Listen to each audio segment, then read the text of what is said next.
Ed, Mike, Ed. Sorry, Ed doesn't know how to use mute yet, so There's Joe. bear with him. I've teamed up with Joe before. That's right. How you doing, Mike? Nice to meet you. Good. Yep.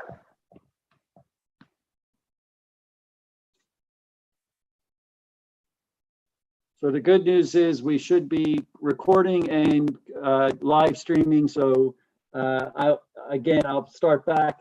We take public comment one of 4 ways. You can drop something off in the drop box outside at the blue drop box, and we check that 15 minutes before the meeting. It has been checked.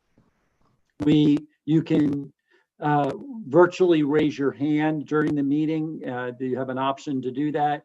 If you're in, and you can do that. If you've called in and you don't know how to do that, I believe it's *6, but if you don't know how to do that, you can send a email message to public comment at newtowntownship.org. Again, that's public comment at newtowntownship.org.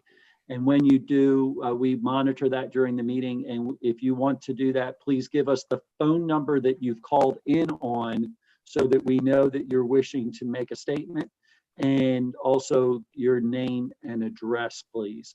A reminder, when you do make public comment, you need to give your name and address.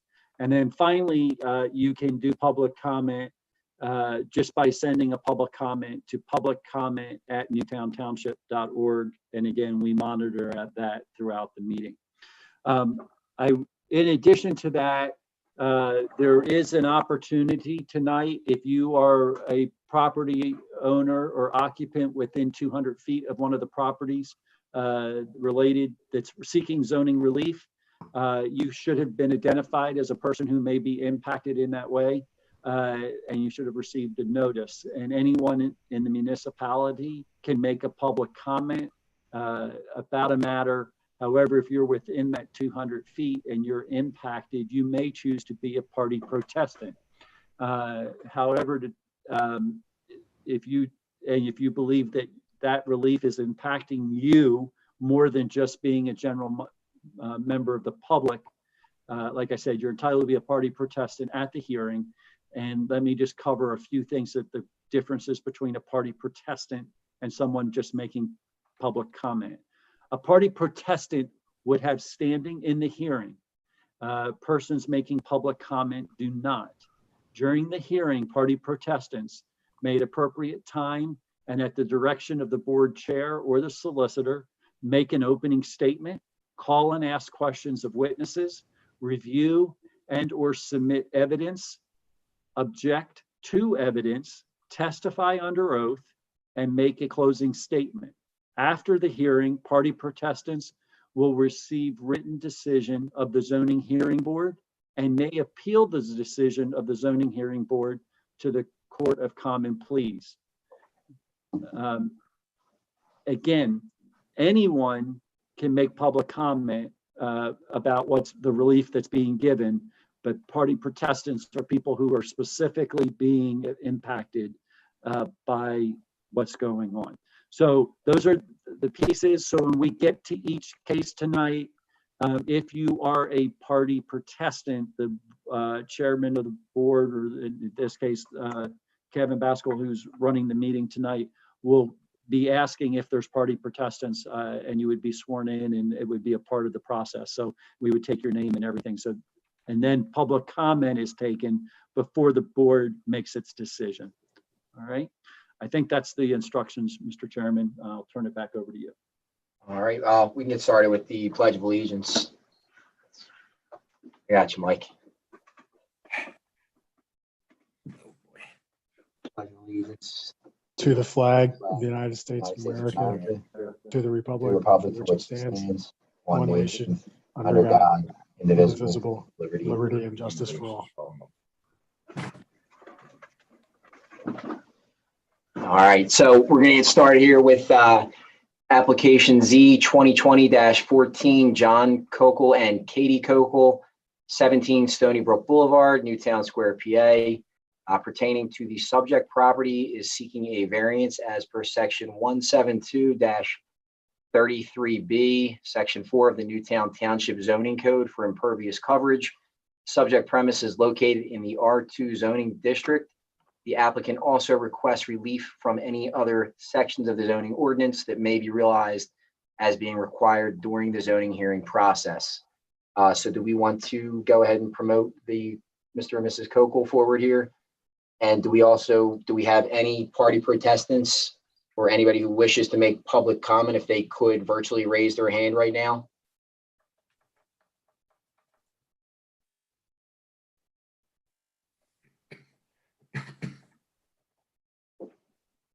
I'm not seeing no hands going up. I'm not seeing hands either. All right, and then who do we have? Do we have both Mr. and Mrs. Kokol on here? Am I saying that correctly? Mr. Hello. Chairman, just one matter of business. The file is in order, Okay, and we did check the Dropbox this evening, and there was nothing found in it. So there was no comments left. okay, thank you. All right, Mr. and Mrs. Kokol, this is yours. Go ahead. Am I saying your name correctly? I am. All right, I'm not hearing them there, Kevin. I'm not either. Maybe muted. Can you hear us now? Yes. Yep. Okay, let me swear. Do you both swear the testimony you give will be the truth, the whole truth, and nothing but the truth, so help you God? We do. Okay, all right, thank you, both of you. Okay, thanks. Go ahead, dear. Thanks. So we are requesting the variance for impervious coverage. We're looking to put in a in-ground swimming pool with a small patio, which would require, based on the current design, a 1.4% above the allowable 30% coverage. All right. Do we have any of their plans showing here? I'm trying to pull one up right now. All right.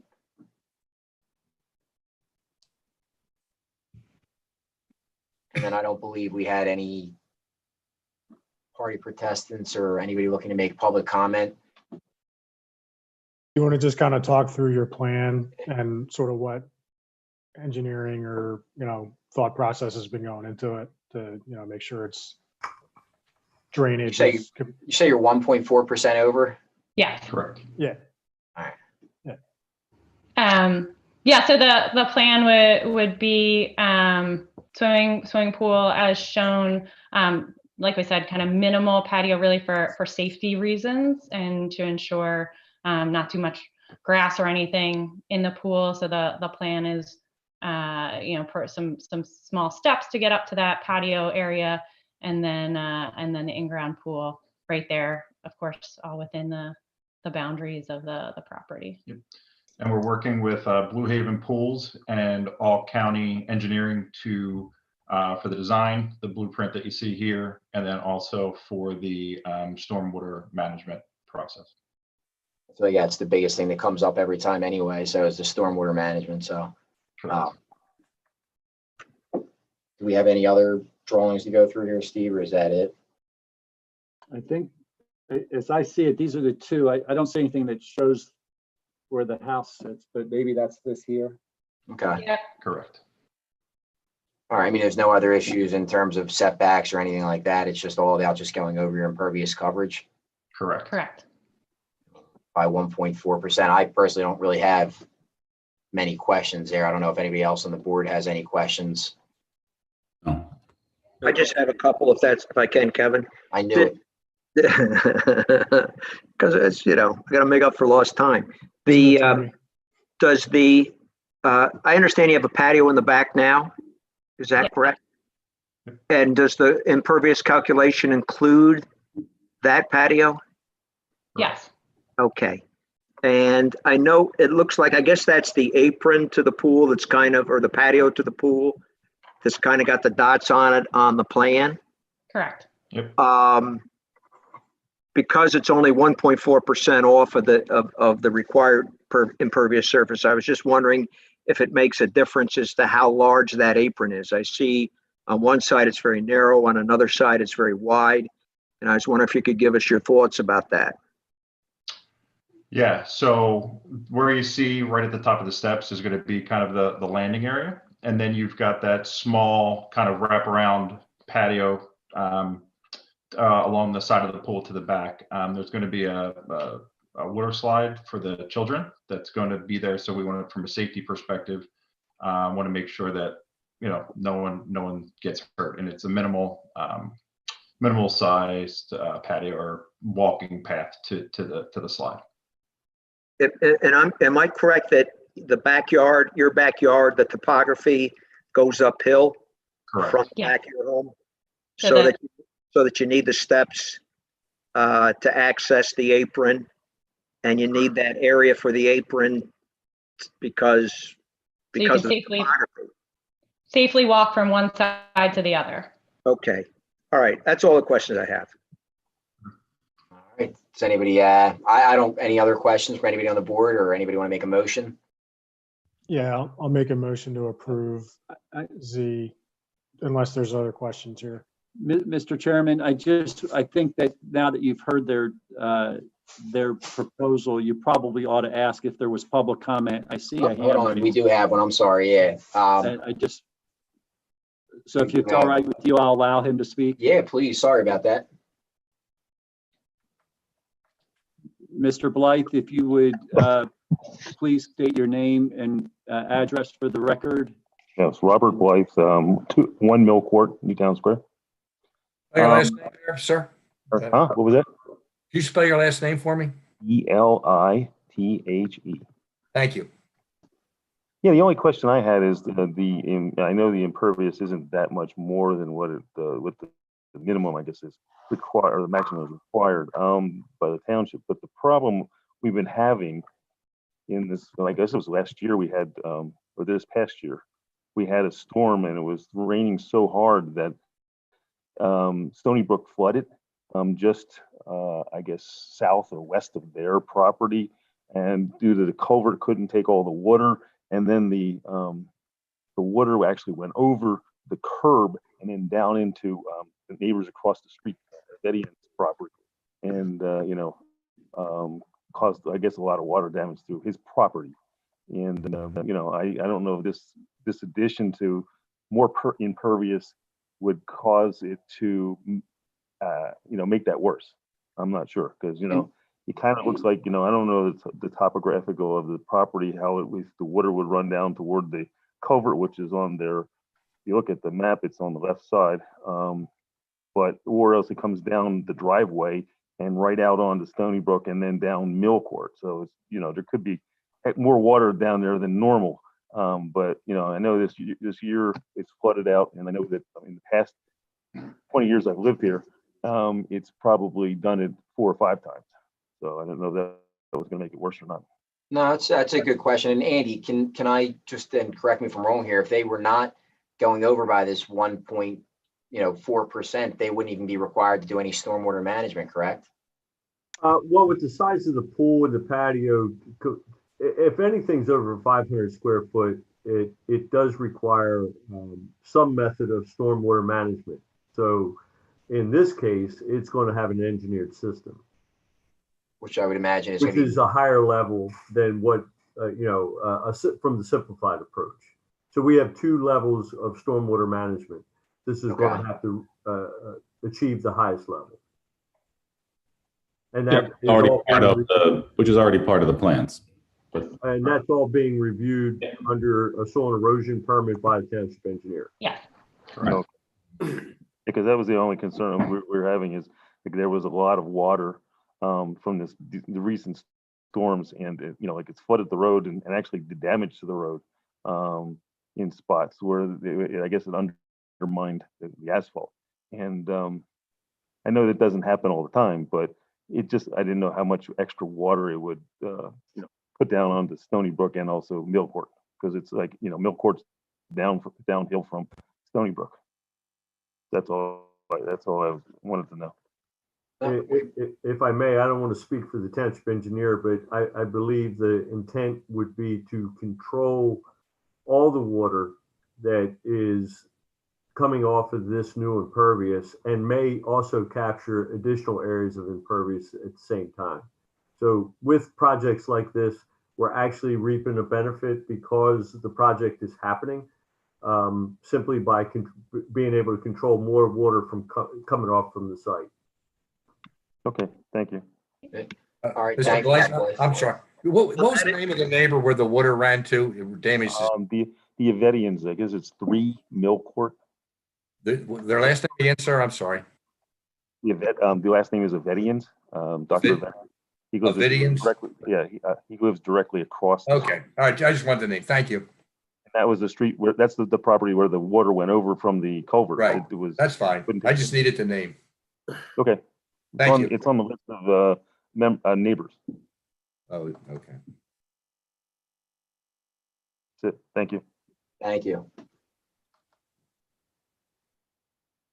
Does Michael have a second on his motion? All If right, not, I'll second it. all those in favor? Aye. Aye. Aye. Motion carries. All right, thank you, Mr. and Mrs. Kokol. Thank you. Thank you very much.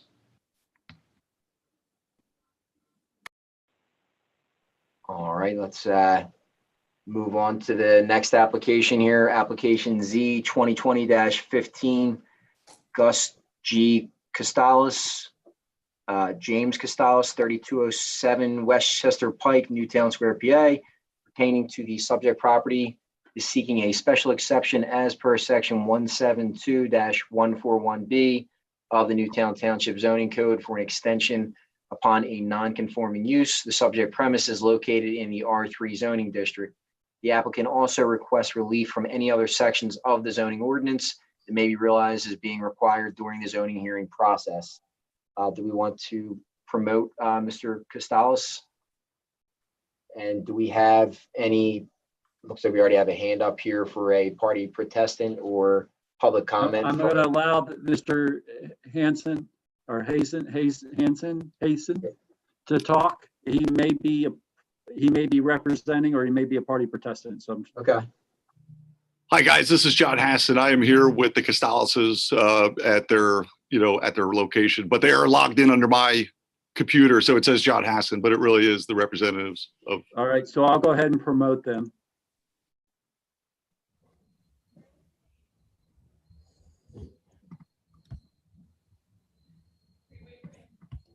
All right, are we good then? So I think I guess, Mr. Hassan, you'll be speaking on behalf of them, is that? Hold on. There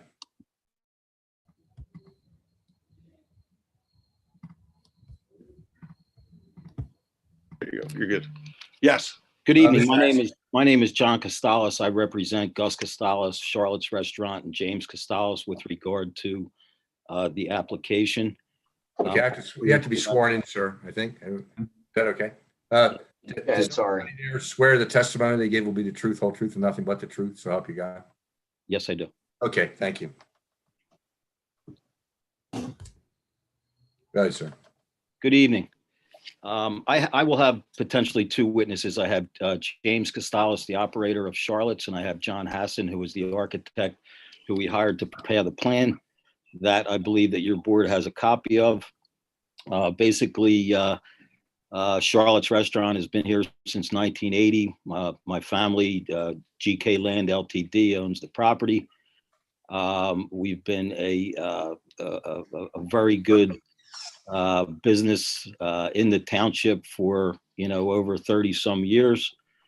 We have never filed an application for anything for something like this. However, in light of the pandemic and what has transpired in the restaurant industry, my brother Jimmy was confronted with being able to survive, and what Jimmy would like to do is to provide some type of outdoor seating on this patio, which can be, more particularly described by Mr. Hassan, but I just wanted to give a general introduction. So basically all we're looking for is to build approximately a 400 square foot patio that basically is a flow from the existing structure, whereby there is a side door on the west side of the building, and the patio would be handicap accessible not only from the outside but also from the inside.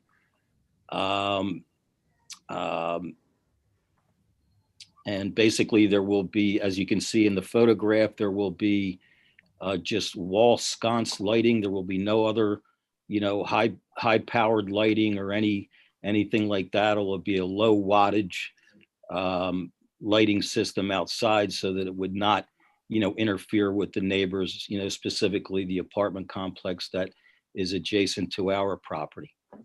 So basically, Jimmy is looking to build that. The picture that you see here is a 3D picture of what it would look like when it's done, and if the board, grants us the approval. So with that, I don't know if the board would like to address any questions on Mr. Hassan's plan before moving to the applicant's testimony, or would you prefer to hear the applicant's testimony before speaking to Mr. Hassan? You can let that, if they want to speak, I guess, and present their case, that's fine. I don't know if anyone on the board has any questions so far. Mr. Chairman, again, if I may, I just want to, for the record, note that the file is in order. It's properly posted, and we sent notice to everyone within the effective range. And I guess just one other point of clarification I'd like to make is the reason, I'm not sure if Mr. Hassan clarified this, but ultimately the reason for the application is this is an expansion of a non-conforming use. That's correct. Special exception approval. That's correct. Thank you very much, Mr. Resick. You're quite welcome. So I do have a few questions for James Costalas, if the board doesn't mind. No, go ahead. Okay, Mr. Costalas, Yes. can you see Jim? I'm sorry. Who's Yeah. is an attorney? Are you an attorney, sir? I'm sorry, Mr. whoever- Yes, I am. My name's John Costalas. My Oh, you're ID, Jim. my Okay. ID I just number. wanna know- You were one of the Costalas. I just want to make sure you sounded like an attorney. Yes, I just wanna make sure you- Thank I you. apologize. I thought I said that in the beginning, and my You probably did. I probably missed it. I don't know. Thank you.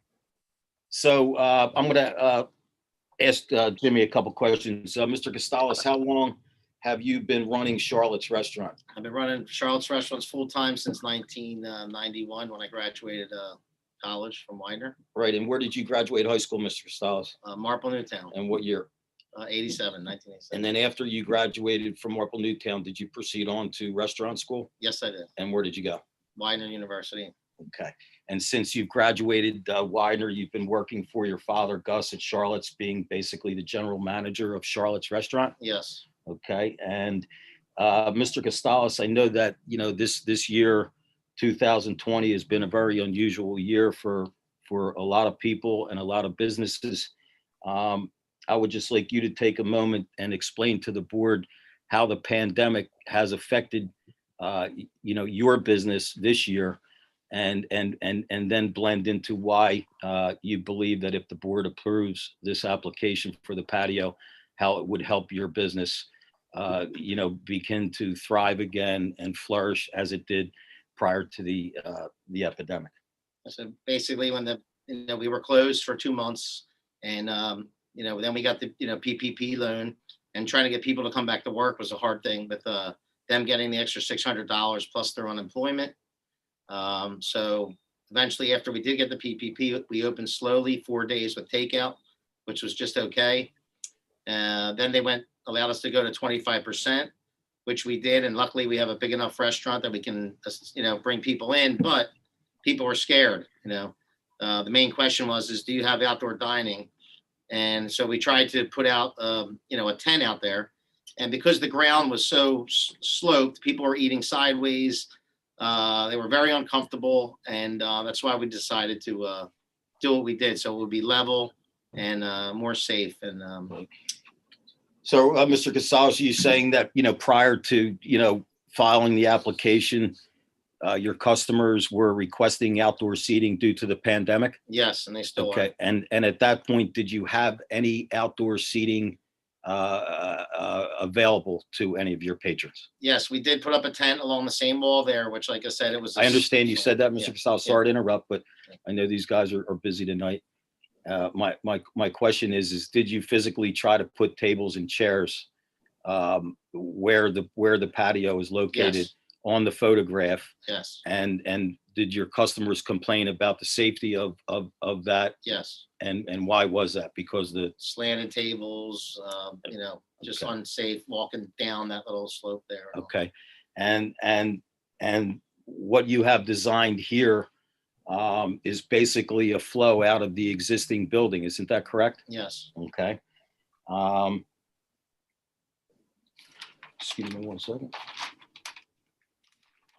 Now, since, obviously you've been governed by the governor's restrictions, and now the restrictions are changing, I would like you to explain to the board the way the patio exists right now, or when and if it's approved, how many extra seats, Mr. Costalas, would you be increasing your capacity to? 24 seats. Okay, now is that currently, or is that if they lift the current restriction?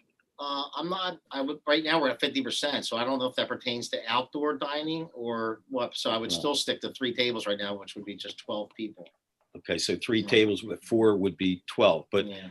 but are you saying, Mr. Costalas, if the restrictions change, that the capacity on the porch would go from 12 to what, Mr. Costalas? About 24. About 24. Yeah, but Okay. even though a table seats 4, you still only might be a table of Okay. 2. Now, Mr. Costalas, take a moment, because we have neighbors, and neighbors are very important to us. What type of measures did you take with regard to the lighting, not only to, provide the customers with sufficient lighting while they're dining, but what measures did you take to prevent bright lights from shining onto the neighbor's property? Yes, they're very dimmable LED lights. And are they low wattage lights, Yes. Mr. Costalas? Yes. And could you also, Mr. Costalas, tell the board members what your current hours of operation are currently for the restaurant? Yes, we only do 11:30 to 8:30, and we are planning on for the deck only to be like 8 o'clock last seating. So we don't serve late. Meaning the patio. So Yeah. So when the restaurant closes, would those lights on the side be turned off above the Yes. patio? Yes, immediately. Okay. And they wouldn't have to be even used in the summertime when it gets dark at 9 o'clock, because, Right. And Mr. Costalas, since you put the wall sconces up there on the building, has anybody complained about the lighting or any No. significant adverse impact no, on any of the neighbors? we only turn them on if we're going to need it. Okay. And Mr. Costalas, I might have touched in on this, but is the patio that you intend to build with the approval of the board, is that handicap accessible? And I guess where you can see a planter, is that where the handicap people would come in and get onto the patio, Mr. Yes, Costalas? it's a handicap ramp. Okay. And 1 second, members of the board.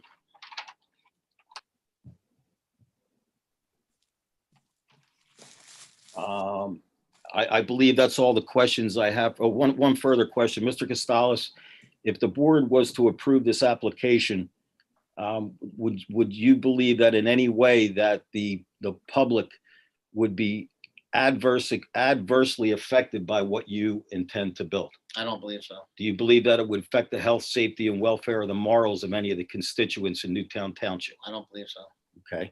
Do you believe that if the board does approve this, that your customers would be happy to know that they could dine at Charlotte's and be outside regardless of the seating inside? Yes.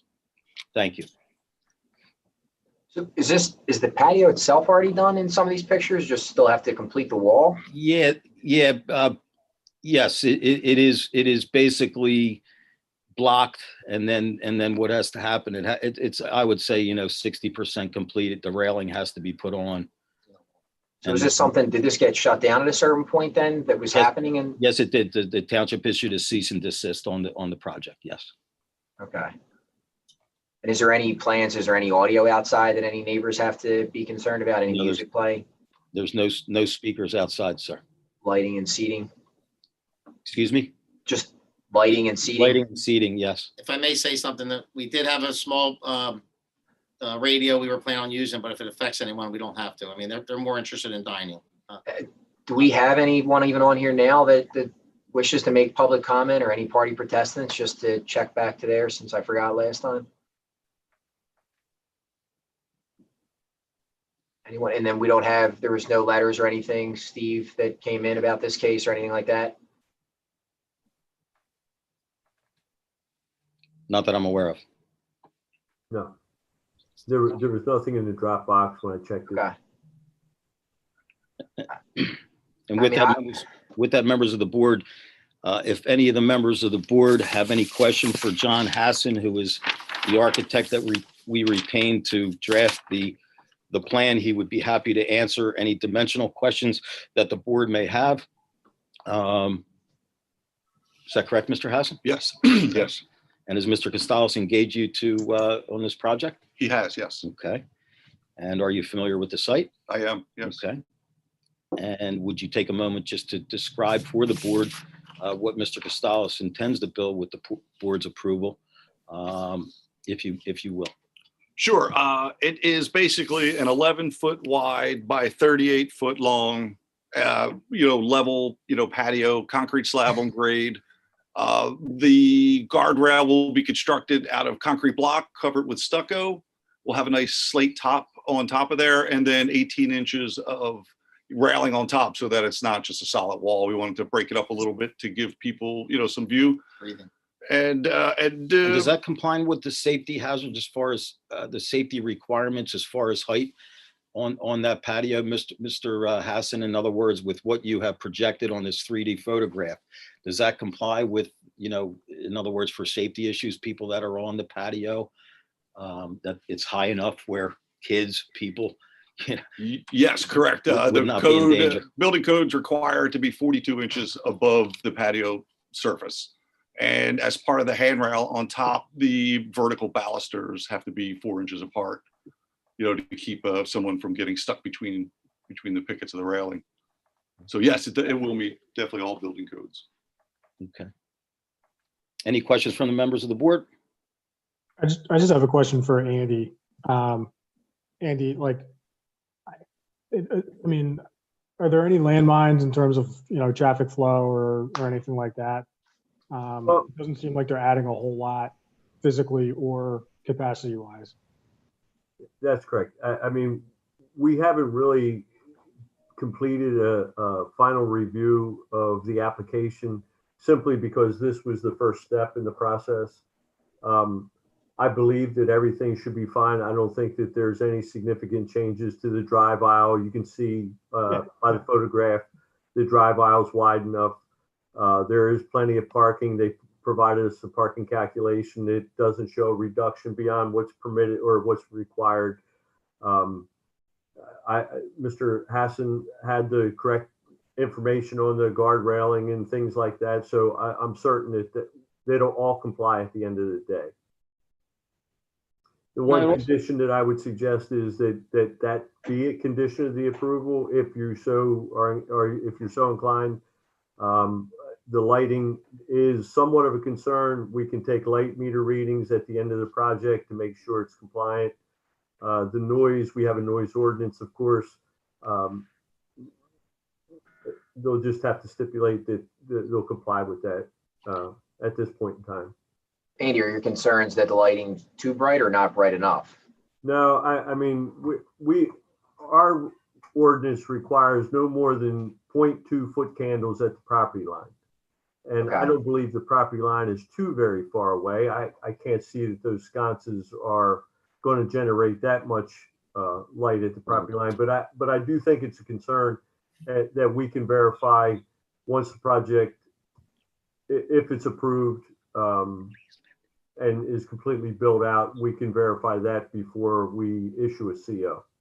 It looks like those same lights match up with what's already on the side of the building over there. Is that correct? That's correct. Same lights? Yes. I have a question. Okay. Anybody else on the board? Any questions, concerns, or anything? Sheridan? Thank you. John, before the work began. Good evening, sir. Good evening. How are you tonight? I'm doing well. Yourself? Good. Very well. Good. Before this idea came along, what was there? Nothing. It's just asphalt. Okay. But it's sloped down, Mr. Sheridan, and that's why we had to build it up, because when Jimmy tried to put the tent out there, people were complaining about the tables and the seats falling over, and we didn't want anybody to get hurt. I can appreciate it's a potential liability issue, so it's good you correct that.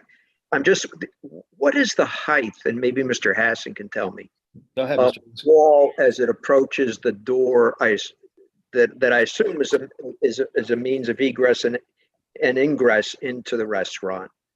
Yes, it's What is the height? Mr. Sheridan, just so you know, it's an auxiliary entrance, like when we have parties, like in the one room, they may come in there, but it's not, an entrance an exit or entrance that has been used where the customers would come in and out. But now, if the patio is approved, then certainly people inside who come in through the inside would walk through the inside to get to the patio. I assume the arrow in the road means it's one-way traffic Correct. at that location. Correct. So it's people leaving the restaurant parking lot heading out towards West Chester Pike. Correct. And I will ask Mr. Hassan to address the question from the board member about the distance between where the lighting is and where the property line is. And can you answer that question for the board members, please, Mr. Hassan? Hi, everyone. This is John Hassan. So from the building wall where the lights are mounted to the property line is approximately 50 feet. If that helps to describe it to everyone. And those are not spotlights. They're just kind of low level sconces on the wall there just to provide some illumination on the patio. And then somebody also had a question on the height as well. So from the patio floor surface down to the parking lot there, where it's at its tallest, the floor is about 30 inches down and will be 42 inches up from that. So the top of the railing, if you were standing where the parking lot slopes down at its most, that's probably 60 inches, 5 feet to the top of the railing from the parking lot level surface. Yeah, Mr. Hassan, I asked the question about the height, but at the other end, here's why I'm asking the question. Yeah. I just want to be sure nobody coming in and out of that door steps out and can't be seen by a vehicle traveling to exit the restaurant parking lot. Understood. You step out from behind the wall, are you going to be unseen at that moment if a car is coming? Understood. We could certainly maybe install a bollard there, to help protect, people. That gives them a little buffer once they step out from behind the wall. The bollard will give them some protection. Andy, what do you think? I think that makes sense.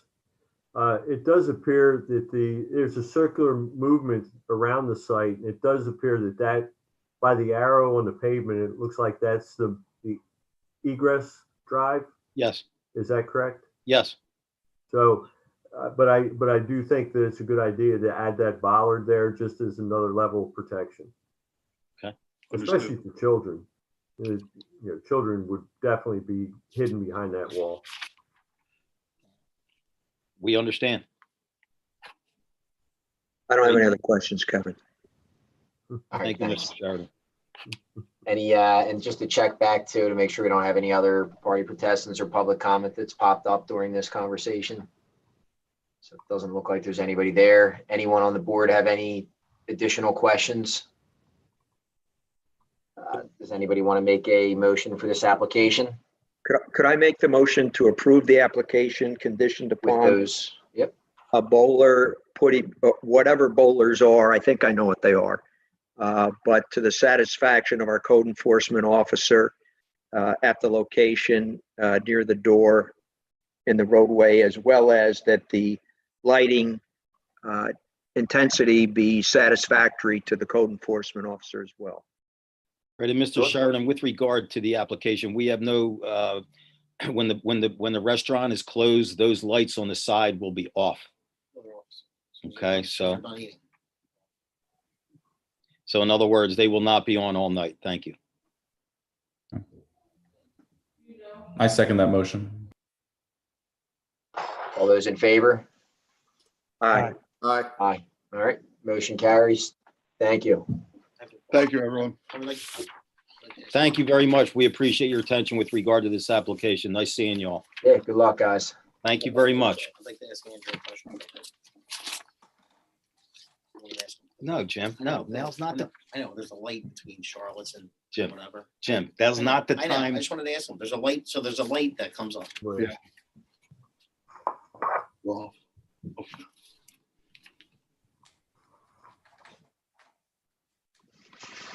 All right, we move on to the next one then. Yep.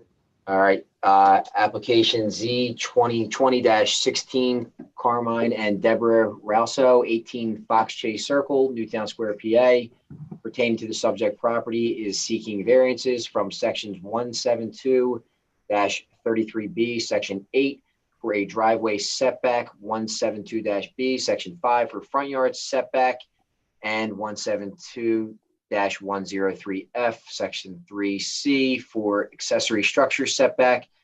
The subject premise is located in the R2 zoning district. The applicant also requests relief from any other sections of the zoning ordinance that may be realized as being required during the zoning hearing process. So Mr. and Mrs. Rauso, or Russo, am I saying that correctly? Rauso, yes. Rauso, okay. How are you? Good. How are you tonight? Good. Do we have the file in order here, Andy? Yes, it is. All right. See, I got it this time. Yeah, thank you. And do we have any party protestants or anyone that wishes to make public comment?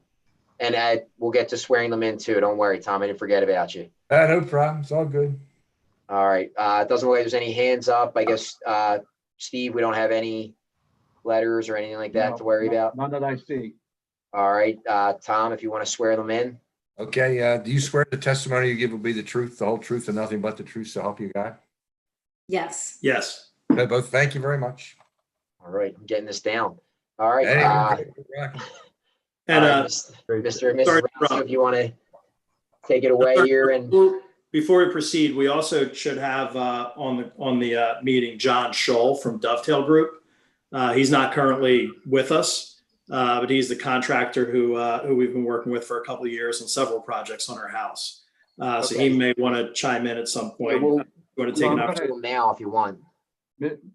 Chairman, you all right if I promote him? Yep, I see him there. Yeah. Thank you. All right, should we swear him in now too there, Kevin, I guess? Yeah, why not? All right, sir. Do you swear the testimony you I give? don't know that he's in yet. He's in. He's muted. Mr. Scholl. Okay, sir. Do you swear the There we go. Okay. All right. Do you swear the testimony you give will be the truth, whole truth, and nothing but the truth, so help you God?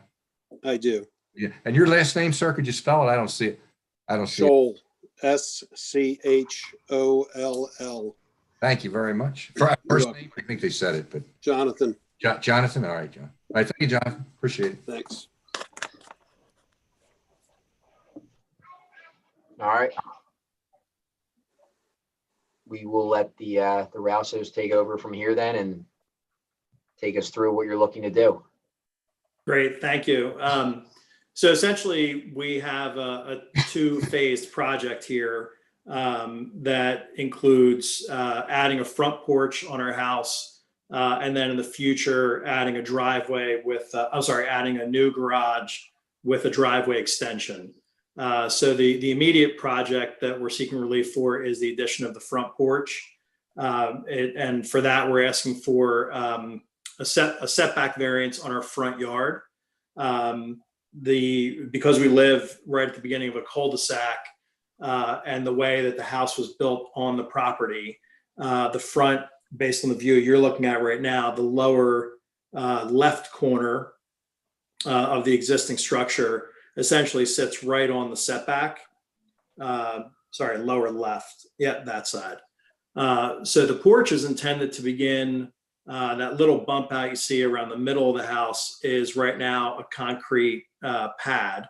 So the porch is intended to encompass that pad, starting at that point and going all the way to the right towards the driveway, and end at the at the corner of the right corner of the house. And because of the irregular shape of the lot, or the irregular shape of the cul-de-sac, it requires a variance ranging from 0 feet up to as much as 7.5 feet. I know we also provided, John from Dovetail was kind enough to generate multiple views of the finished project.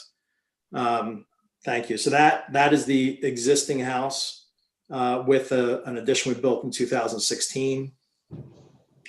And that is the project completed with the new porch as well as the new garage in the back of the house. So the immediate need or the immediate request is for relief on the front yard setback. And then a phase 2 project, which is to be determined in terms of timeline.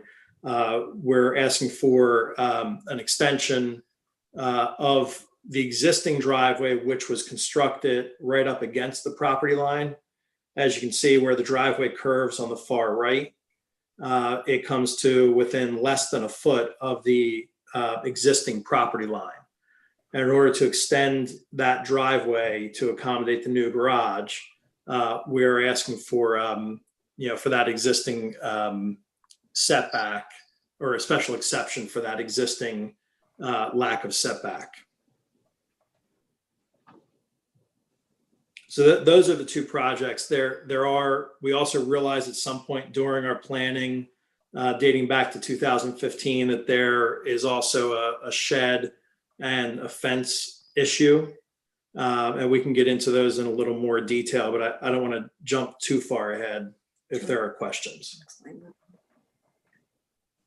So the last slide that is half on the screen right now with the green block shows essentially the black portion of the porch are the sections that exceed the setback. So those are the areas that we're asking for an exception or a variance. For just the setbacks, right? And then you have other requests in here as well? Correct. Okay.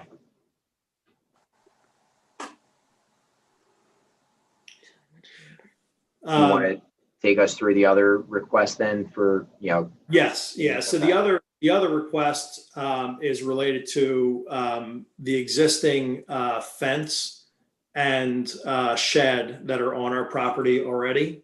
At some point during this process, we learned that our shed is 2 feet from the property line rather than the required 5-foot minimum. And we also realized that our fence encroaches over the property line anywhere from 5.2 feet to 5.9 feet. So both the shed and the fence that we're talking about are on the north side of the property. Our neighbor immediately to the north are the Hamiltons at 14 Fox Chase Circle. When we, in early discussions with them dating back to 2009, 2010, it was their understanding as well as it was ours that the property line went along a line of tall vegetation. And there is now a fence on each side of that vegetation. We've had multiple discussions with them about how to resolve it. Their feeling has always been that they would rather not see the fence move because it would create sort of a dead zone in between the vegetation and our property and where the fence should be. Throughout this process, we've talked also to other neighbors that were affected, with many of them who signed off on, after having seen these plans and understood what we're requesting, have signed off and said, essentially giving us a blessing. We have all of those in writing. But most notably, the Hamiltons, who live immediately next door, have expressed that they would prefer to keep the fences where they are, because if we move them, they would then have to start maintaining grass on the other side of the vegetation, which would cause an inconvenience and possibly a hardship for them.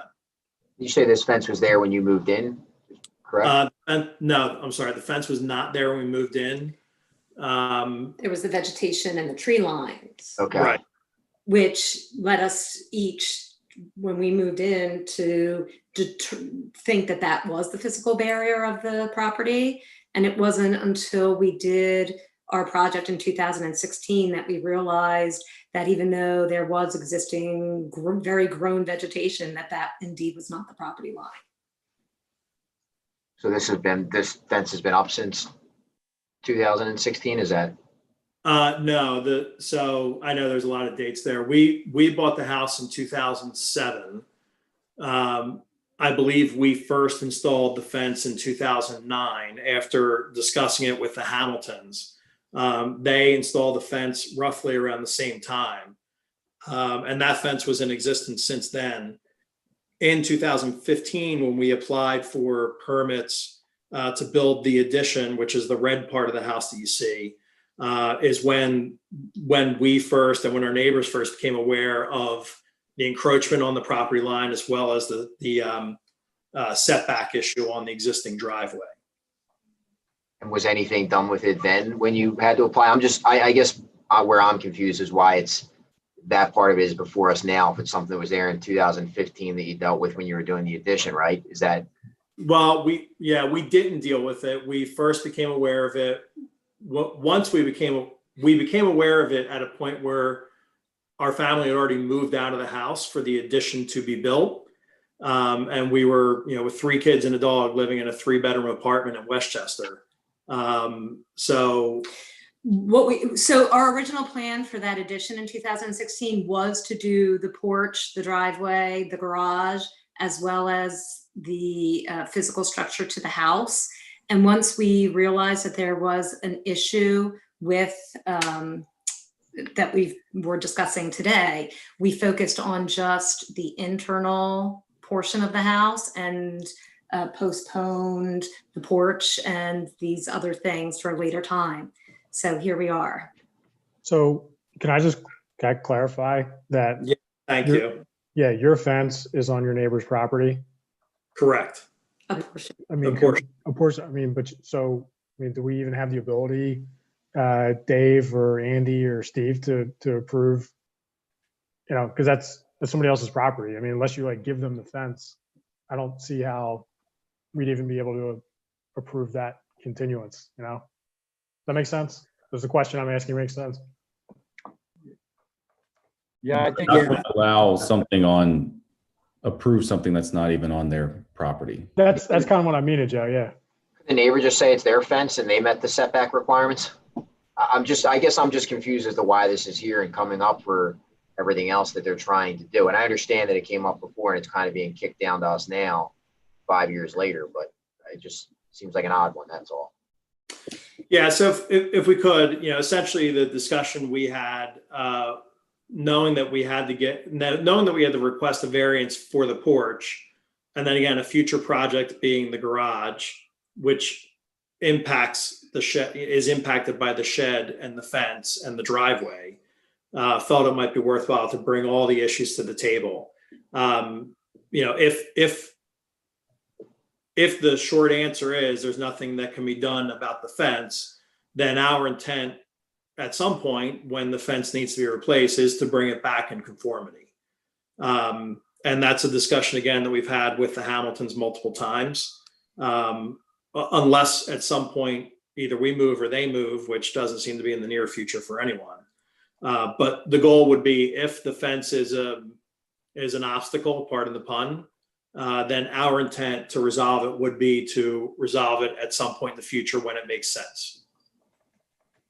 Mr. Rauso, have you tried to have a boundary property settlement agreement with the neighbors, maybe to resolve that situation through a contractual agreement? We went down that road a couple of years ago. We even retained the services of a real estate attorney and media to sort of explore our options. So in theory, the Hamiltons and we agreed that that would make the most sense. The issue that we ran across was because we have a mortgage on the property and they have a mortgage on their property, that we might run into an issue with, with the equitable interest that the mortgage companies hold on both properties. So we could further explore that with them. They would be open to it. And again, I know I'm speaking for them, but we've had these discussions with them, dating back to 2015 when we first realized that this was an issue. So I guess even what I'm getting at, is this something we have to make a decision on here tonight? I feel like I'd be more comfortable making a decision regarding the setbacks. And that seems to be the bigger thing here. The other stuff. Yeah. And just from my interpretation, I think it really was just in the interest of full disclosure to let you know our intentions, just so that it's not like we get approval, hopefully, or. You guys told on yourselves? Sorry, say again? So you guys told on yourselves, basically? Pretty much, yeah. But just yeah, exactly. So full disclosure, our goal is to get approval for the front porch and to be able to move forward with that aspect of it. There are no time-wise plans for any of the rest. But yeah, it was just full disclosure. And not that I even want to get into it, but the shed that you mentioned, where is that located at in this drawing? And you said what, you're a couple feet off of your. Yeah, so if you scroll up, I don't know if it's shown in any of the plans. Sorry, go back to that. Yeah, so there it is right there. Thank you. Is So it it's on along a slab or is it on a concrete slab? It's on a crushed stone slab with electrical running to it.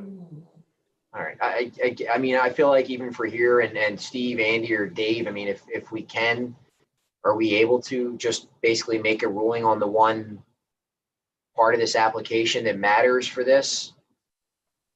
For the actual construction? Driveway and the setback? Oh, driveway and the setback, yeah. I would probably say that you can't make a decision related to the fence. Okay. Because it's not on their property. I think that's not an option for you. I'm not a lawyer, and yeah, those lawyers in the room may speak up to this. I think the things that you can do, I think they're asking for two things. They're asking for the a issue of encroachment on the porch into the front yard setback.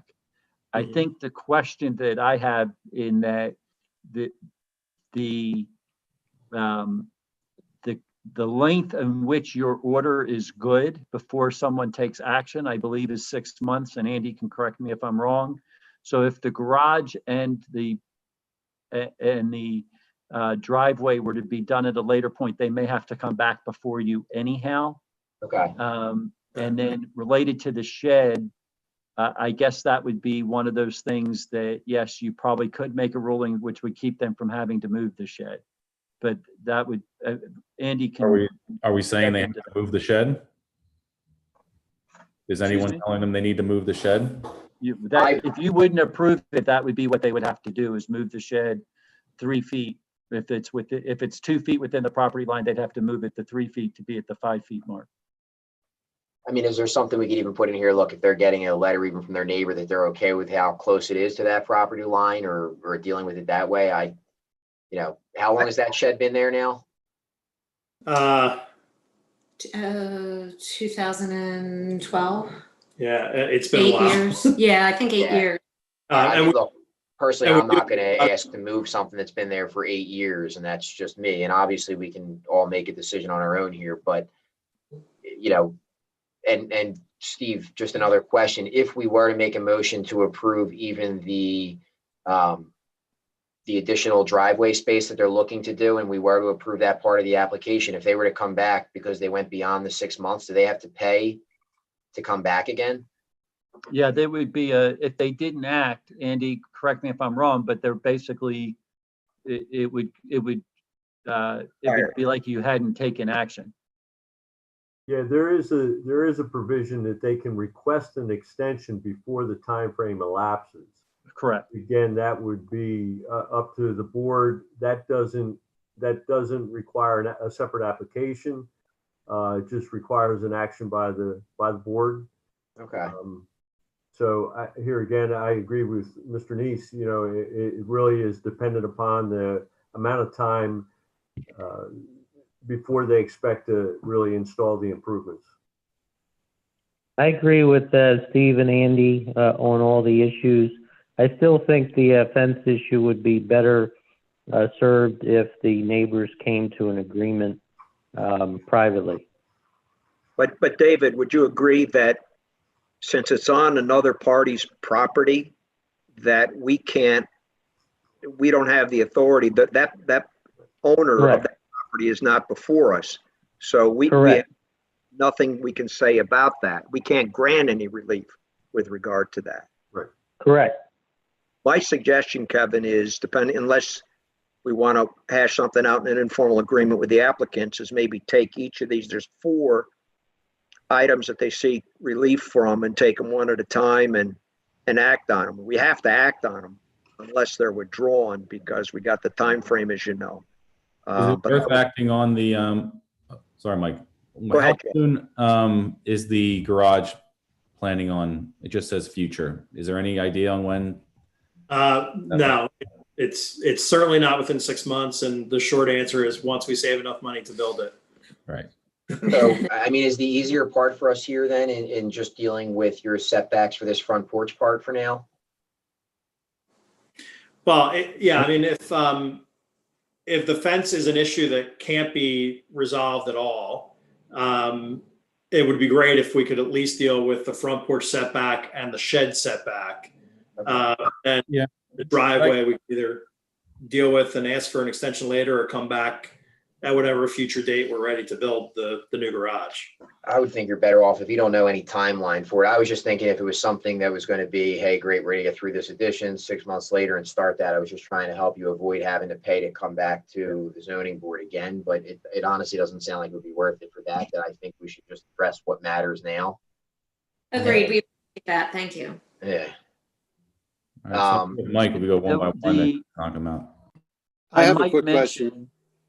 Yeah, I might mention that if they were to come to an agreement with the property owner related to the fence, and assuming that the agreement is that that property would be added to theirs, it would eliminate the issue related to the shed. Because I believe that we're looking more than 5 feet, if I can base it by what I'm seeing here on the drawing.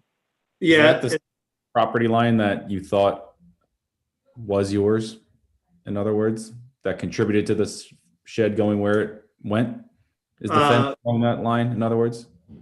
The fence is that line that you see there, that solid line is I believe is the fence. It kind of follows the line back. No, it's not. Oh, it's not. That's the solid black. The solid black line is the property line. Oh, and then the fence. That's the fence that you're cursoring on now. Okay, so it sounds like the misinterpretation of your property line led to the shed also going where it. Yes, that's correct. Yeah. I have a question. Is about the fence? Does the board even have to have any comment about the fence as it relates to building the? That's Shoal. Oh, Mr. Scholl. Okay, go ahead. That's what we're saying. We're not going to make any No. rulings about that. It's not our place. And again, in my opinion, I think the townships and our solicitors that we're just going to deal with what we can here. So. Right, I understand that, but even in the, if we were talking about anything like the garage, if we were talking about the garage and trying to get approval for that, is the fence issue something that would need to be rectified before you could give us approval to go ahead with the garage? Or is the fence nothing to be discussed really? I mean, it's something that our surveyor figured out, but does the township even care if the fence is on the other guy's property, if the two neighbors are fine with it? That's your call. What if they move? I mean, they could this move. board should not be making those kind of comments and decisions. Okay. And the other thing I would say, that's for you to go talk to your attorney about, an immediate real estate attorney. We can't advise you. We're not here as an advisory board. And I don't think we should feel comfortable answering that question, number one. Number two, the reason I suggested answer dealing with each of these different requests for relief separately is that we can't leave them unanswered. If they're still of record and they're not withdrawn, if we don't make a decision on it, then it will become approved by after a certain amount, 45 days or whatever it is goes by. So we got to act on these things. We can't just say, well, it's on the other guy's property, so we don't have to do anything about it. So, Mike, do you mind running with making the motions then and knocking them out by one? I don't mind. If there's a couple that we're going to deny, if you're saying we have to make a ruling on them, that's fine. Or they can withdraw it. They can agree to withdraw in writing their application. It's their call in case they want to try and revisit it at a later time. Okay. but I would be happy to do that, Kevin. Yeah, so if you don't mind, I mean, let's, I'll let you make a motion here, so. And Mike, do you mind, just so we know as we're referencing these motions and what they are, so that the rest of the board knows, like, okay, this is regarding the front porch that they're doing, this is regarding the future garage, just so we know what we're voting on. Yes, I'll do my best. All I can ask. So, I'd like to make a motion on the application at 2020-16 to grant the variance sought for the front yard setbacks to allow the structure of the front porch to be built. Is there a second? I second. All those in favor? Aye. Aye. All right, so that motion carries on to the next one. The next one is I guess it's seeking a variance for the driveway, to have the driveway extended along the property line. If that's to be addressed tonight, I would grant I would make a motion to approve it. Is there a second? I second the motion to approve the extension of the driveway and the setback relief of essentially continuing the same driveway line. All right. All those in favor? Aye. Aye. Aye. All right, that motion carries. I would make a motion to deny the request for a special exception to keep the north side fence line encroachment over the property line as it currently exists. Is there a second? My second. All those in favor? Aye. Aye. Aye. All right. I would make a motion to deny the special exception to keep the existing shed 2 feet from the north side property line. My thought, in fairness to the applicant, my thought process is I always worry about the precedent that these things create. If you do what you do for one, you got to do for all. So that's the rationale behind my motion. Mm-hmm. The only question I have is, does it matter if we withdraw the shed and the fence issue rather than have it be denied? Is there any material difference in us deciding to withdraw those rather than have them be denied? Well, the fence has already been, it's too late now. Right, now I understand. In terms of the shed, if you withdraw it, I would defer to our solicitor to address that issue. Mm-hmm. I would also refer to Andy as the zoning officer. He may feel like he has to take action now that he knows. Right. I think since there's a pending motion that the board should make a decision on that. I'm not with Sheridan on this, so I'm a no. I'm not comfortable having somebody move something after 8 years of it being there. So, any other? Yeah, I guess I'm a nay to Mr. Sheridan's motion to deny the shed setback relief, for the reason being, it's length and service that it's been there for 8 years, and B, there seems to be a larger property line issue that's probably unique to this specific case, which will not likely be present in similar cases. Yeah, I agree with Mike. I mean, the fact that it seemingly is that the shed issue arose because of the misinterpretation of the property line versus Mike's fear of anyone that comes in with a non-conformant setback for a shed just because the fact that they showed up, they get an approval to set that precedence. I agree with Mike, if that were the case, but this, like Mike Lynch said, does not seem to be for me. So Based upon those comments, I don't think I got a second to my motion. You did not. So maybe I'll withdraw the motion if somebody else wants to make a motion to approve. Yeah, that's what I was just going to ask you how that works. So, I'll make a motion to approve a shed setback from 2 feet to 5 feet. Correction, I'll make a motion to approve the setback from 5 feet to 2 feet in order to maintain the existing shed with its relative distance from the property line. is there a second? I have a question. Can it be contingent on just this shed? In other words, if it is replaced, a new shed would have to be brought within conformance? I'll add that to, my motion to approve is this for this structure only. Dave, you got that in there then? Is that? Yes, I can add that condition. Okay. All right. Is there a second? Yeah, I second the motion. I agree with Joe there. As far as if there's a new structure being built, it would have to, fall in lines with the setback requirements. All right. All those in favor? Aye. Aye. All right. Motion carries. Is there any no nays? I guess unanimous then there, Kevin? I have a nay. Mike's a nay. I'm a nay, Senior. Yeah. From Mike Sheridan. Okay, Mike. I believe that's all of them, right? Yes, as far as I know. All right. All right. Well, Mr. and Mrs. Rauso, thank you for your time.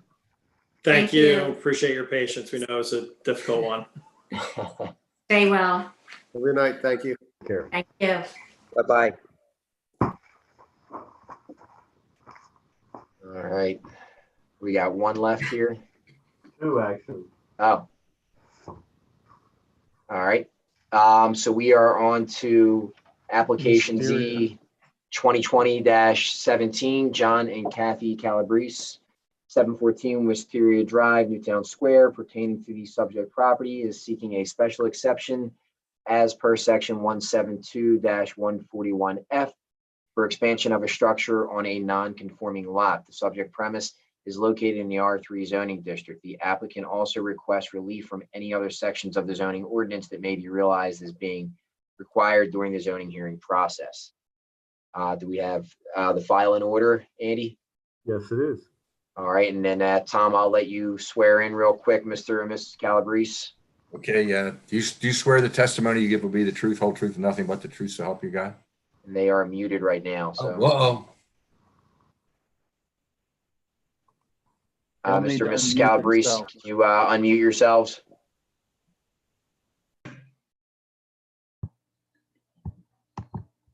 We can hear you. Okay, should be good now. I think you're good. Okay. Okay, do you both swear the testimony you give will be the truth, whole truth, and nothing but the truth, so help you God? We do. Okay, thank you. All right, and then let me just check to see, do we have any party protestants or anybody wishing to make public comment on this case? If you could just virtually raise your hand. Not seeing anything. And Steve, do we have anything, any letters or anything? Any I have emails? nothing in the inbox. Okay. All right, so Mr. and Mrs. Calabrese, you're welcome to present your case. Great, thank you. So I think the reason we're here, primary reason we're here, is a side setback issue. So we're looking to put a 1-floor addition extending from the back of our property, including a powder room. I think the primary issue is that our houses on Wisteria Drive were built in the 50s. And as such, the houses were built, as far as I know, based on discussions, out of code, in that the side of our property from the property line is 11 feet 4 inches and not 15 feet in. And so in order for us to request this addition on the back of our house, we need the zoning approval from the board to do that. I think we put 3 reasons or primary reasons in the application for the room. We've got several people working from home now in our house due to COVID. Several of them are working in bedrooms, so it would allow a room for space for them to do that.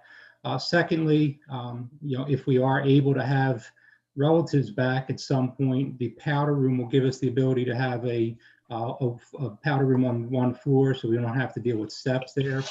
And then lastly is that we have 4 adults in our house, and this will provide additional space for us. So it's just really for us to give us room to expand and do other things as well.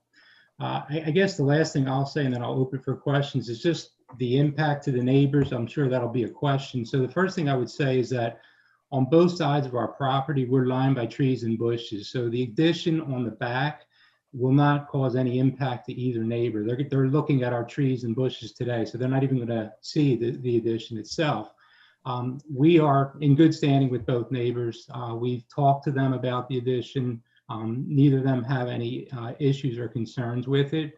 And then the last thing I'll say is that on our side of the street, there's 10 houses, and 6 of the 10 houses already have a similar addition on the back of their house. Some of them have a room plus a deck. Ours is just a room. But I think the point being is that I think there is precedent on our block with 6 of the houses already having it, including both neighbors on our sides having an addition. We really don't think this is a major impact. It's on the back of our house. And as I said, I think we're here primarily just because of the way our house was built originally. So I'll just pause there, see if that helps answer any questions you may have, or if you want to ask additional questions. So the addition that's going on, I mean, that's basically just to stay in line with the existing house, which is already non-conforming, right? You're at 11 feet, you said, for your current setbacks? That's right, yep. Okay, and is there any issues here with impervious surface for what you're covering, or is this just regarding the setbacks right now? Yeah, as far as I know, it's just the setback. At least when when we brought this up, it was raised as a setback issue. Okay.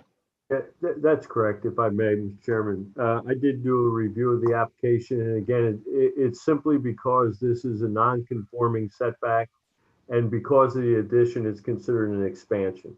So very similar to the case with Charlotte's. It's an expansion of a non-conforming condition. Gotcha. Okay. Do you by chance even have any letters from any of your neighbors, just, you know, that they're good with this, or? We did not. I mean, I can get that. We've spoken to them and have. They said if we needed them, they would give them, but we didn't think we needed them. Okay. No, I was just asking. I didn't know if there was anything in there. I mean, I get the issue with dealing with the setbacks since you're already there with your existing house. So, tell us they received the letters, though. Yeah, I guess I'll see if Mike Sheridan has any questions. Actually, I don't. What? I used up my time, didn't I? Yeah. Anybody else on the board have any questions? I mean, this one's pretty cut and dry for me, and looking at it and getting the issue with the setbacks, and obviously most times when neighbors do have issues, they usually come out for these things, and I'm not seeing, and I'll check back again here just to see if there's anybody looking to make public comment or anything like that. So any party protestants or public comment, just digitally raise your hand, and I will, then I'll turn it over to the other board members aside from Mr. Sheridan here. So Kevin, I happen to live, in the neighborhood, as you know, and, there's a bunch of properties on Wisteria and Elgin with the same type of, addition, understanding there's an existing issue with setbacks only being 11.5 feet. And I don't see any reason why not to give permission to move forward here. So I'm going to, put a motion to approve this special exception on the setback here. All right. Do you just want to reference that application number then, just for the record? You know what? If I had it in front of me, I would. It's all right. It's Z 2020-17. Yeah. So I'd like to make a motion to approve the special exception for Z 2020-17 for John and Kathy Calabrese. All right. Is there a second? Second. All those in favor? Aye. Aye. Aye. All right. Motion carries. All right. Yeah. Good luck with your addition, Mr. and Mrs. Calabrese. Thanks a lot. So much. Appreciate it. Bye. All right. So is this next one that we have up here, is this what we had last month that we gave a continuance on? Yep. Yeah, I think it was at the end of that it was kind of to the end. Yeah, that was the end of it. So I don't think they're asking for another continuance. No, yeah, It just was that it was continued from the last meeting. Oh, all right, it just says continuance requested. That's what I'm going off of. I'm sorry. All right, so who do we have that's here? I'll reference the case here. So application Z 2020-10 for Campus 11 Associates LP, care of the Henderson Group, 112 Chelsea Drive in Media, PA, pertaining to the subject property located at 11, 15, and 17 Campus Boulevard, Newtown Square, PA, is appealing the notice of violation issued by the zoning officer dated June 11th, 2020.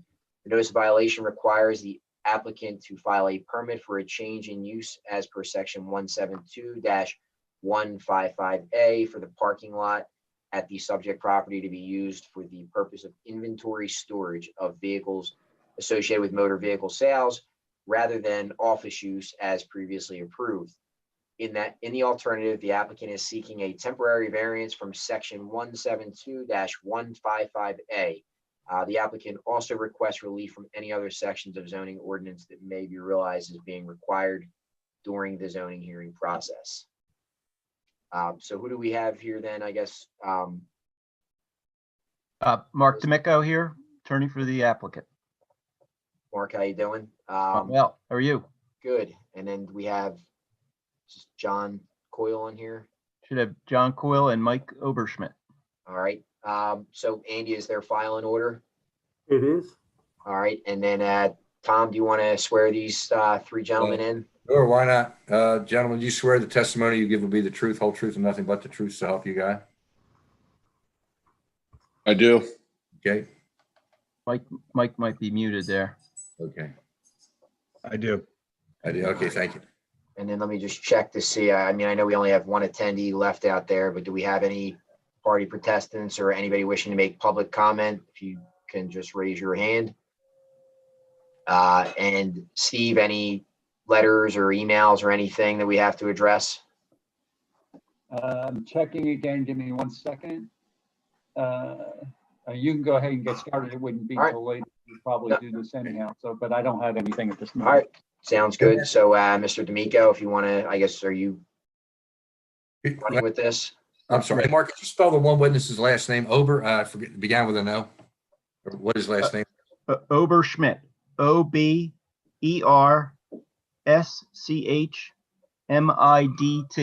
Okay, thanks. Just want to make sure. Appreciate it. You're welcome, Tom. Yes, may it please the board. My name's Mark D'Amico. I'm an attorney with an office at 109 Chesley Drive, Media, Pennsylvania 19063. And here tonight representing Campus 11 Associates, which is the fee owner of the property and an affiliate of the Henderson Group. And I'll refer to the owner as the Henderson Group or Henderson from here on out. The property was acquired on November 22nd, 2017. The property is zoned SU1. The owner received a notice of violation from the township dated June 11th, 2020. On July 10th, the owner filed a timely appeal of the notice of violation, stating in the appeal that we were both appealing the notice of violation and in the alternative seeking a temporary variance. So, in the meantime, I want to thank the board for the continuances. We were diligently working towards trying to have some conversations with the township and the township supervisors to see if there might be a way to work this out that would result in our ability to withdraw the application. So I appreciate your patience, but at this point we're moving forward. So again, the appeal is based on a vested right argument, which is a legal principle, which basically sort of, stands for what it says. We feel we have the right to use this based on the information that we're going to share with you. That requires us to show that we did our own due diligence. We bought the property in good faith.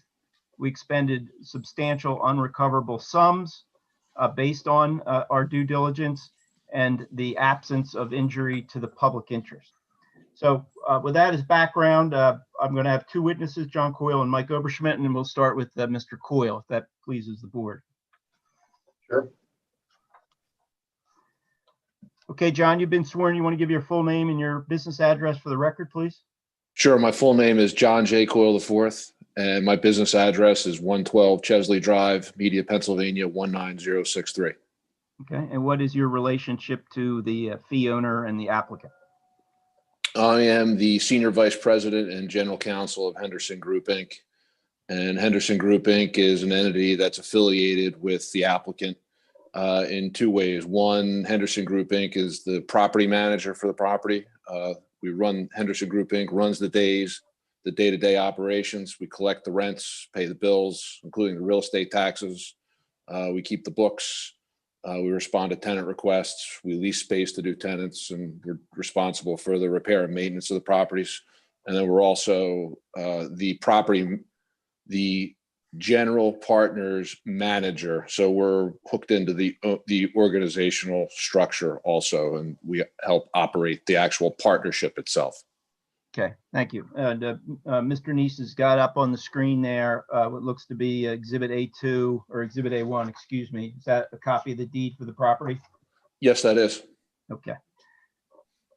And so, Mr. Coyle, were you involved in the acquisition of the property? Yes, I worked in three aspects for Henderson's acquisition of the property. I negotiated the agreement of sale on behalf of Henderson as the buyer. I was part of a team that conducted the buyer's due diligence prior to closing. So with a period of time between we signed the agreement, we had a certain period of time to go in and inspect the property to our satisfaction. And then I was also part of another team separately in working with Mark D'Amico. That team, we negotiated the mortgage financing to finance the acquisition of the property. Okay. And Mr. Neese, if I could ask you to move to page 6, which is Exhibit A2. And I'd like Mr. Coyle to draw your attention to that document. That's a copy of the agreement of sale when you bought the property from Brandywine Operating Partnership? Yes, actually, this transaction encompassed more properties than just the subject. And this is excerpts from the agreement of sale, but yes, that's the agreement of sale that I helped negotiate. Okay. Now, Mr. Neese, would you please go to page 8 of the PDF? Okay, and going down to section 5.1.6. Tell us a little bit about the agreement of sale. These are basic representations that you're getting from the property owner? Yes, Mr. D'Amico, as part of any standard real estate agreement of sale in a commercial setting, the seller of the property will make certain standard representations and warranties about the presence of the truth of certain facts or the absence of certain facts or conditions. Okay. One of those conditions was the leases that were in place at time, and another one was the absence of any violations with respect to the property. Right. So specifically, the seller represented to you that it had received no written notice alleging that the property was in violation of any applicable law, rule, or regulations. Yes, that's section 5.1.6, small Roman numeral 1 on page 6 of the agreement. Okay. And then section 5.1.5, you reference leases, and Mr. Neese has got the rent roll up, which is just a couple pages later. But one of the tenants on the rent roll when you bought the property was Rafferty Subaru Inc. Is that correct? That is correct. Okay.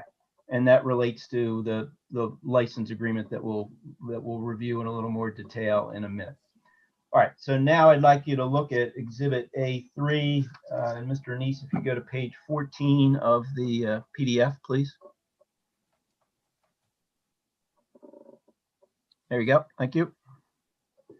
All right. Mr. Coyle, will you review the PZR report, its purpose, who Genworth Life Insurance is, which is referenced on the first page, please? Sure. As part of the due diligence that Henderson conducted, we obtained a zoning and site requirement summary from PZR, which is a nationally recognized company. Genworth, as you referenced in your question, Genworth Life Insurance was the company that provided Henderson the mortgage financing that helped fund the acquisition and pay the purchase price. And so as part of the due diligence, in addition to all of Henderson's investigations about the property's physical characteristics and environmental and financial and legal characteristics. For large-scale commercial properties such as this, it's standard operating procedure to engage an outside vendor such as PZR to help in the due diligence related to the property zoning. So PZR contacted the township and obtained a report on behalf of, it's addressed to Genworth, but it's a report that Henderson paid for, and both Henderson and Genworth relied upon as part of the due diligence. And frankly, Henderson wouldn't have bought the property and wouldn't have paid what Henderson paid, and Genworth wouldn't have funded the loan unless this report came back and it was satisfactory to both Henderson and Genworth. Okay. And so as part of what PZR does, they would basically make information requests to the township? Yes, PZR, their standard procedure is to file a freedom of information request with the applicable jurisdiction, whether, in Pennsylvania, we do the zoning at municipal levels, and other jurisdictions, other states, they might do it at the county level or on a regional level. But here, since it's the Newtown Township has that responsibility, Genworth sent a written request to Newtown Township requesting access to the zoning file for the subject property. Okay, thank you. Mr. Neese, would you please move down to page 19 of the PDF?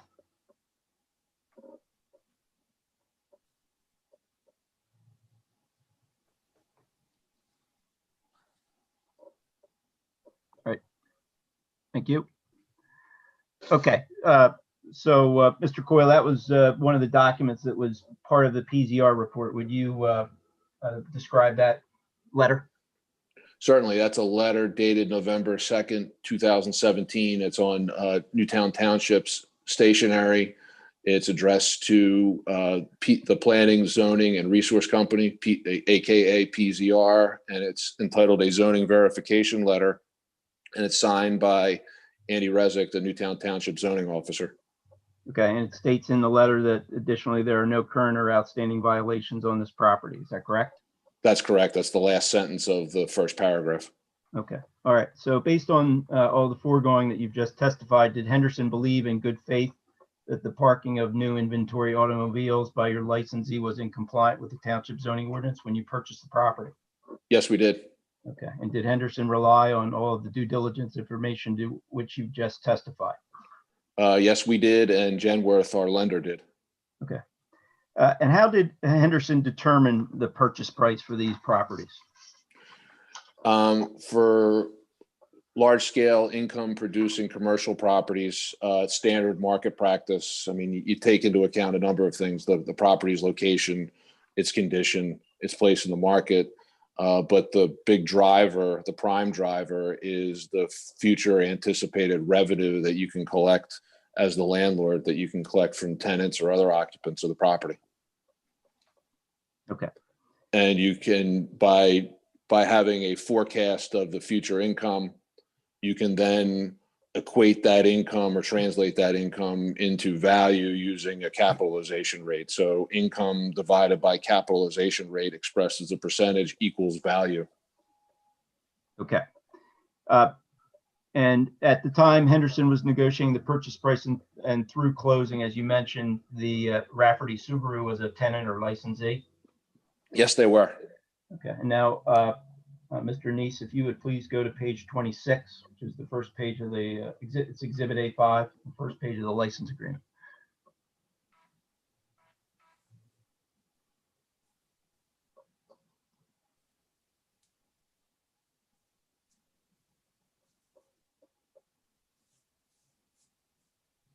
Thank you.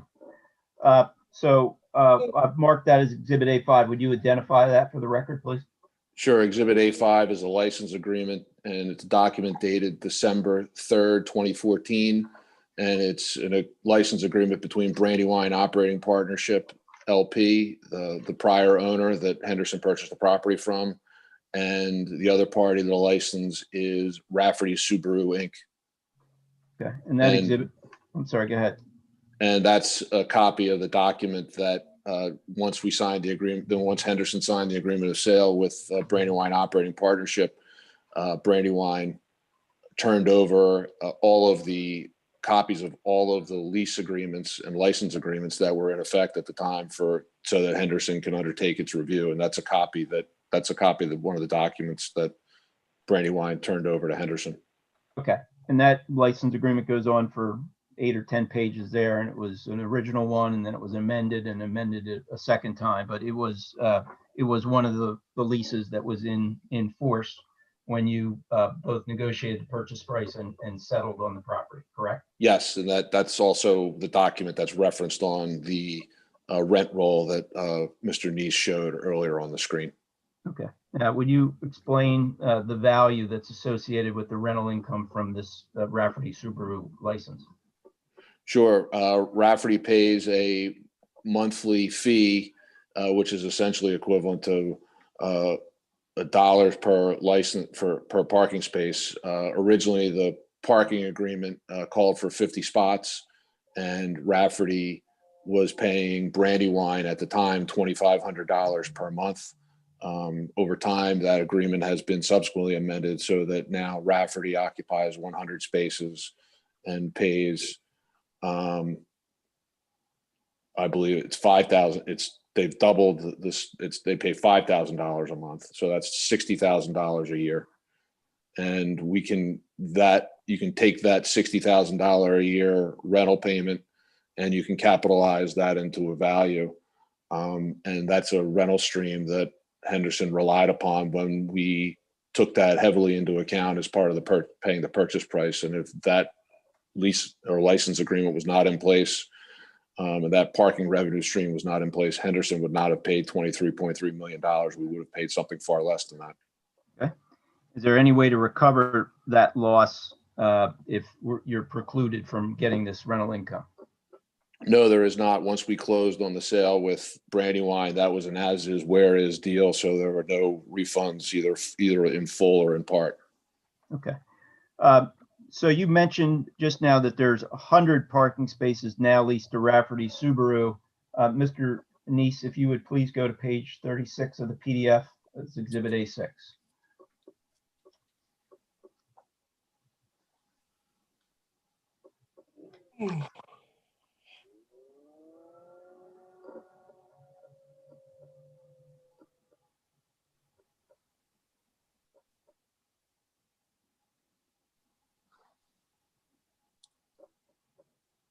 Thank you.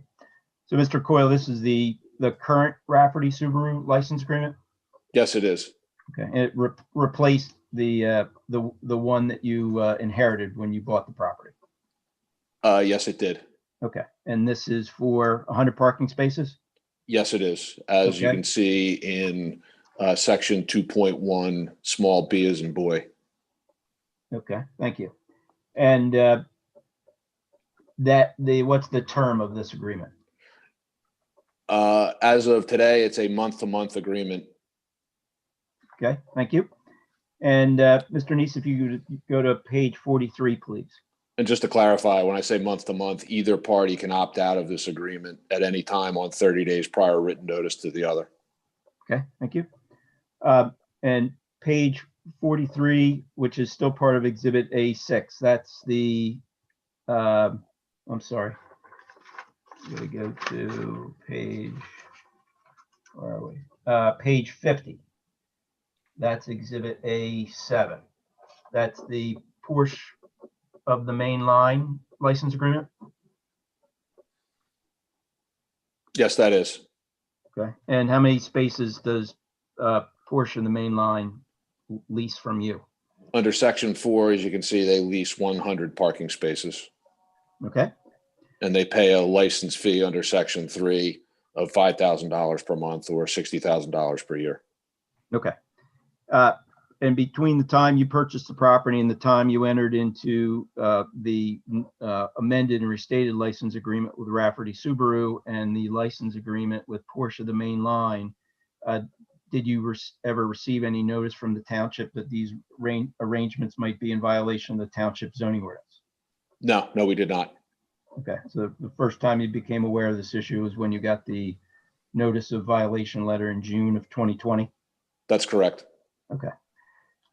Mr. Coy, what's the current occupancy of the 3 office buildings that surround the parking area where these cars are parked? Right now, we have leases in place that represent 70% of the building area, and 30% are unleased. And of the 70% that are leased, the current tenants of those spaces occupy the space to varying degrees based on the current COVID pandemic.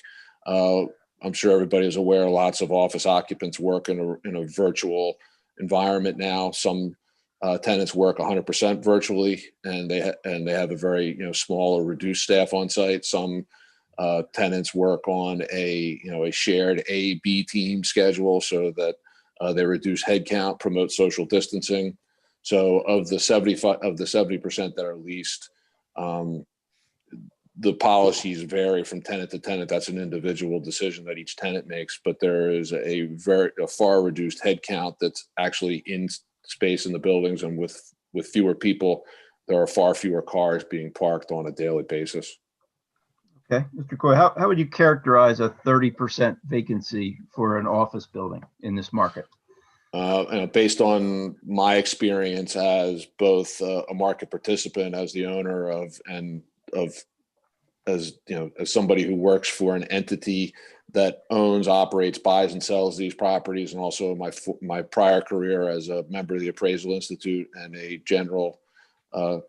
state certified general real estate appraiser in the Commonwealth of Pennsylvania, a 30% vacancy is high. Typically, the market norm is to have a vacancy would be on a stabilized occupancy basis. You would like to see something in the 95% range. So these properties are close to, we have 25% more vacancy than one would reasonably expect on a stabilized basis. Okay. And even if you did have a 95% stabilized occupancy, even with that scenario, would you have enough parking for the automobiles that you just described that are, or I'll say the automobile parking spaces that are leased to Rafferty, Subaru, and Porsche? Yes, I believe we do. And I think as part of the meeting materials that you circulated, there's a schedule that backs the math up that I'll reference now, and I can use that as an visual aid if we want to. But the zoning ordinance requires a minimum of 3.5 parking spaces per 1,000 square feet. Market rates, or what is typical in the office market, multiple occupant office market, most buildings would like to have, and tenants reasonably expect to have 4 spaces per 1,000 square feet. Based on the parking count of the property, based on the most recent survey that we obtained when we purchased the property, the parking ratio is actually 4.89 parking spaces per 1,000 square feet of building area. So I would view that I would say that there's excess parking when you look at the market expectations. Okay, and for the record, and if anybody's interested, that information is contained on Exhibit A8, which is page 57 of the PDF. So, Mr. Coyle, what would be the effect of losing this parking income? This parking income would be sorely missed by Henderson. We are right now in a period of great economic uncertainty with the COVID pandemic. COVID pandemic is causing a disruption in the office market, and it's causing traditional office occupants to rethink their long-term office needs. So at a time like this of any uncertainty, where tenants might be looking at how to get out of spaces early, terminate leases early, contract space, shrink in space, finding smaller footprints to accommodate a virtual workforce. having a rental income that's based not on just the occupancy of the buildings, but any other revenue stream that you can have for a property is critical. And we place great, and Henderson places great value on any income source that we can get for a property. Okay. Have you ever received any informal or formal complaint from any of the adjacent property owners regarding the parking? No. Okay. And have you ever received any complaints from anybody else about the parking? No, sure. Setting aside the zoning violation. Right. In your opinion, is the parking of the new cars in the parking lot in any way contrary to the health, public health, safety, and welfare of the residents of the township? No, I don't think that there's any threat to the public's health, safety, or welfare. We've never had a complaint. These cars come and go infrequently, and these are cars that is my understanding that the dealers need to have this inventory close at hand, and it's more than what their current facilities can handle. So, I believe that this is actually a benefit to the township because we're housing these vehicles in a place where we have space, and they're not going to end up in some other less harmonious area in the township. They're screened from public view. If any members of the board took a look at the plans, these parking spaces for the designation is designated for this parking arrangements. They sit back off any public street. They're screened by the buildings. They're screened from public streets by landscaping. These cars are parked one vehicle per parking space, as any traditional commuter vehicle will be parked. They're not jammed together. They're not affecting fire traffic, safe. They're not affecting driving aisles. They're not impeding fire lanes. So vehicles can come and go just as expected. And this helps Henderson have an income stream that goes to support the payment of real estate taxes, and it helps to maintain the properties in first-class condition that everybody expects. Can I just jump in here too? I'm sorry, just to Sure. ask a quick question, just because I think, a couple of us that are looking at this, is the violation here, Andy, that they are basically renting out parking spaces versus office space and using it just for storage of vehicles? Yeah, I mean, I don't know if I can speak about this now. I'd like to let Mr. Domenico, I guess, finish his line of questioning. But ultimately, that's what it boils down to. It's a change in use in the SU1 in that district, as far as I can see. I looked at that as inventory storage for an automobile sales use, which isn't permitted in SU1. No, additionally, it would have required a permit and a conditional use application in order to gain that approval. And the reason that didn't happen. And the reason I was even asking is I feel like we kind of just jumped right into this and just trying to give some version of a backstory here so some of us understand what's going on. And it's that basically vehicles are being parked on Campus Boulevard at those three buildings right now from Porsche and Subaru, correct? And that's correct. They do not have a permit to do this, or they did not file for a permit or go through the proper channels? That's correct. Okay. All right. And again, this is just me asking so that some of myself and the rest of the board have an understanding of what's going on here rather than just jumping through, revenue and what they're bringing in from them as a tenant. So, again, Mr. D'Amico, I apologize for jumping in, but we, just needed to get some understanding of what was going on here. Quite all right. So let's, Mr. Coy, if we could get to the specific request that we made in the appeal and how that's changed slightly from the application that we made several months ago. So as to Porsche, can you describe their circumstances and what you are asking of this board? Sure. It is my understanding that Porsche is involved in a construction project at their dealership facility. And during the project, they need a temporary place to store or park their inventory. So Henderson would be seeking a temporary variance through December 31st, 2021 to continue the arrangement with Porsche. We know that Porsche has a defined temporary need, and we're only looking to help fit that, serve that need for Porsche during that short period of time. Okay, so to be clear, your application for relief requested a temporary variance of 3 years, but as to Porsche, you're only asking this board to grant temporary relief through December 31st of next year, 2021. That's correct. We only need temporary relief through December 31st, 2021 with respect to Porsche. Okay. And as to Subaru, you heard my opening, it's the applicant's position that you have a vested right and are allowed to continue the parking of the Rafferty Subaru automobiles. Is that correct? That's correct. Okay. And is there anything short of a permanent use there that would be acceptable to Henderson? Well, yeah, during this uncertain period, if the board is looking for another vehicle, another method to grant relief, we'd be willing to live with a 3-year period of time that would help Henderson get through this period of uncertainty with the COVID pandemic, allow the real estate market for office space to stabilize. And with that period of time, then, Henderson will hopefully have a feel for how the market is going, and traditional office space usage will recuperate to a point where this arrangement we don't need to rely on so heavily. Okay. And you mentioned earlier about the current sort of overabundance of parking and the vacancy rate.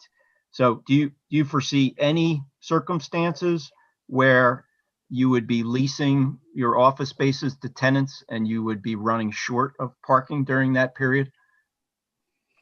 No, I don't, but you never know how other tenants might be looking to move out of office tenants could be moving out of a downtown environment looking for suburban environments. That we could find people who are looking from larger spaces, and we end up being a smaller space depending on the scale of a tenant. So you never know what could come around the corner. But as we sit here right now, we don't have any immediate needs for or any immediate prospects that are going to fill up that 30% vacancy that we have.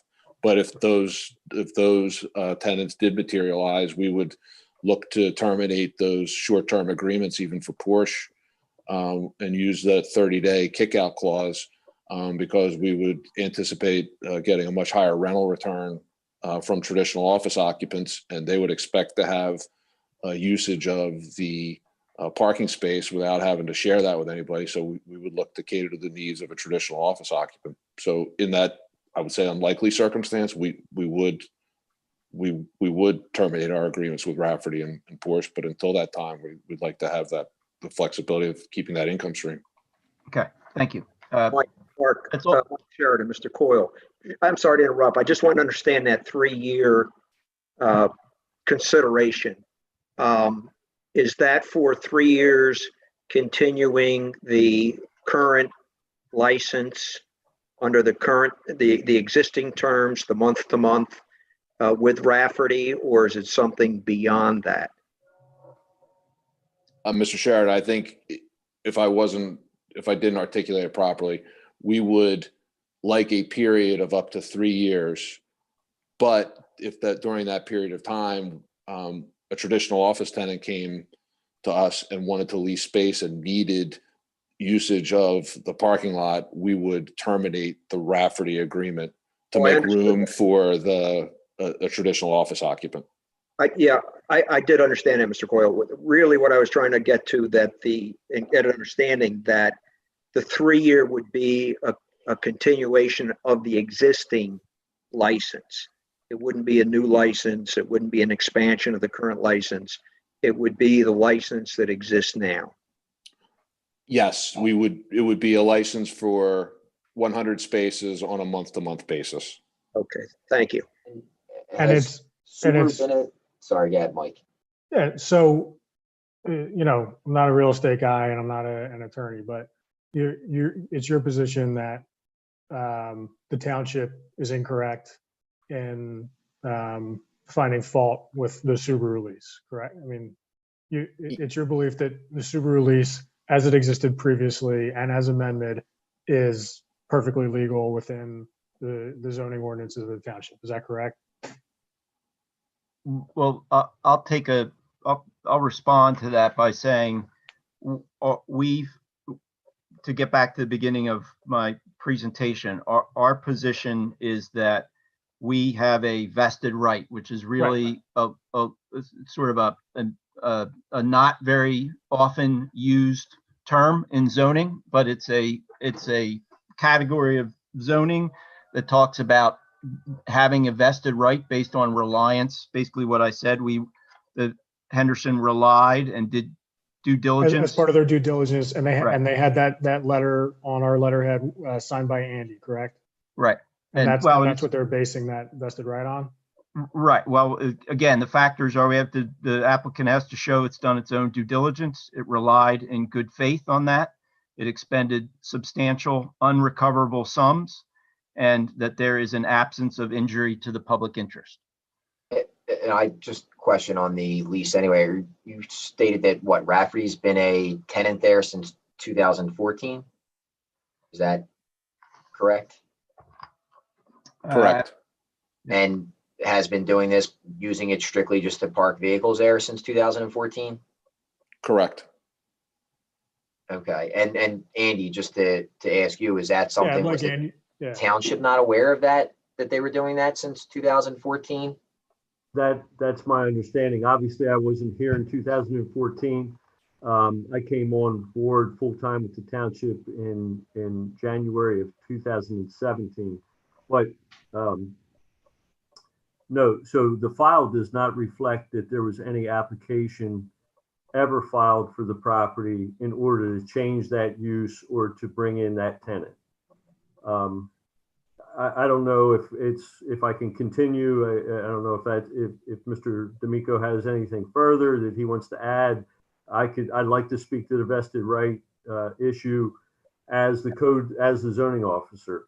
As I understand it. In fairness though, Andy, I kind of kicked off I interrupted. Okay. No. And it took us on a path of interrupting. I don't believe Mark was finished yet. Mike, if I could interrupt you, I don't think Mark was finished yet. So yeah. Well, if I can take it point by point and have more of a conversation, I don't believe a vested right can occur unless the township is aware of a violation and gives an opinion on that being fully aware. Without an application being filed, which is the responsibility of the property owner, I don't know how we would do that. Now, these zoning verification letters are requested fairly frequently, but that is that's a review of the file information. It doesn't require the township or the zoning officer or any other code official to do a full evaluation of the building for any kind of building violation and or the property for any zoning violation. It's essentially it's essentially a file review and an affirmance to affirm that the property is used for a certain purpose. So if you go back to my letter, Mr. Neese, if you can go back to the November 2nd letter, I think it was page 19 of Mr. D'Amico's PDF. There you go. That third sentence speaks to offices and offices only, which is what is permitted and what we were aware of the use being on the property, offices.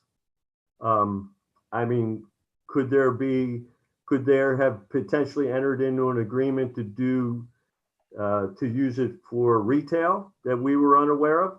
That potentially, but that if we put in there that we reviewed it and it was approved for offices. And again, I go back, the last sentence, additionally, there is no current outstanding violations. That's a file review. It's not a full building review. It's not a full site review. If we can go then to the PRZ or PZR report that, I understand was relied on. If we go to page 15, Yep, stop right there, Steve. So chapter 2, subsection 4, existing land use, they recognize the land use as office. They don't recognize anything further. If we go to the next page, Steve, page 17, please. Right there, parking. They reference the parking formula for office spaces. So they, again, only reference office use. So, I mean, here again, without having the ability or an application filed at any time in the township, you know, and that file not reflecting that application, I don't know how a vested right claim can be, you know, claimed. I don't know how that can happen.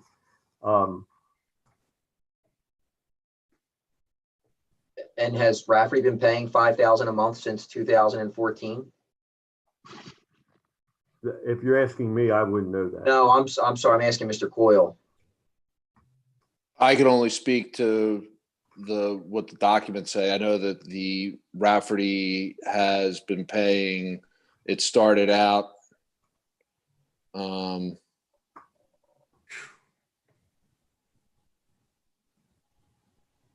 I think the document is pretty clear on its own. I think if you go to page 26, they started out paying $2,500, and over time that amount has grown to $5,000. Based on spaces that they took over? Yes, based on expansion of spaces.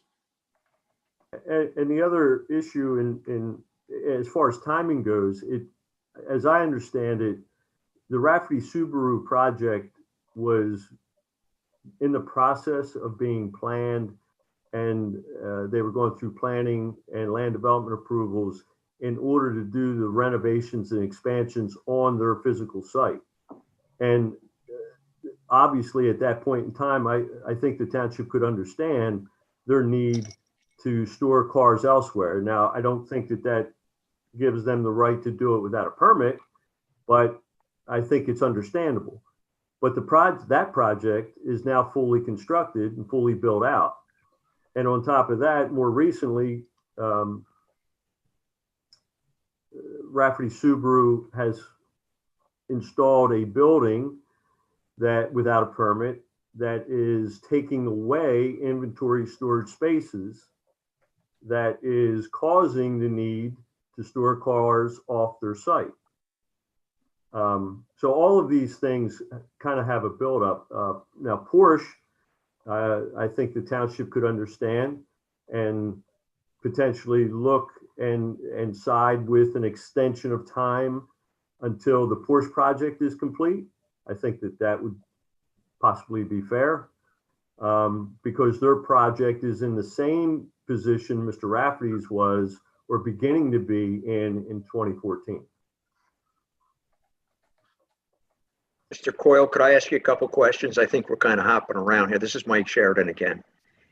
When you were doing, and Henderson was doing the due diligence in determining, making the decision to purchase the property, did you go on site? Do you know if during that period of time before purchase, whether Rafferty and or the Porsche dealership were storing vehicles or parking vehicles on that site prior to your purchase? Hey, Mr. Sheridan, I'm just going to, I don't mean to interrupt you, but before John answers, I just want to remind the board, we've got one more witness, Mike Oberschmidt, and he's going to testify directly on that point. Okay. Can I ask another question then? Of course, but just so we're clear, I have no further questions of Mr. Coyle. So if anybody wants to ask questions of Mr. Coyle, is the perfect time. So I'll save that one for the next gentleman. The other area of questions I had, Mr. Coyle, as part of that due diligence, if this was performed by you or anyone at Henderson, do you look at the uses to which the property is under lease agreements or license agreements yourself to determine whether those uses comply with the township zoning ordinance? Do you do that before you buy it? Or do you, in addition to relying upon the sources that you've talked about previously? We do our own internal analysis, but oftentimes we're also relying on experts. We'll get legal opinions. Didn't do that in this instance, but especially when we're moving into a new township, or this is our first acquisition of Newtown Township. We're oftentimes looking for outside experts to provide some expertise, just like we went through and inspected the properties, and Mr. Oberschmidt can speak to the physical due diligence that we did.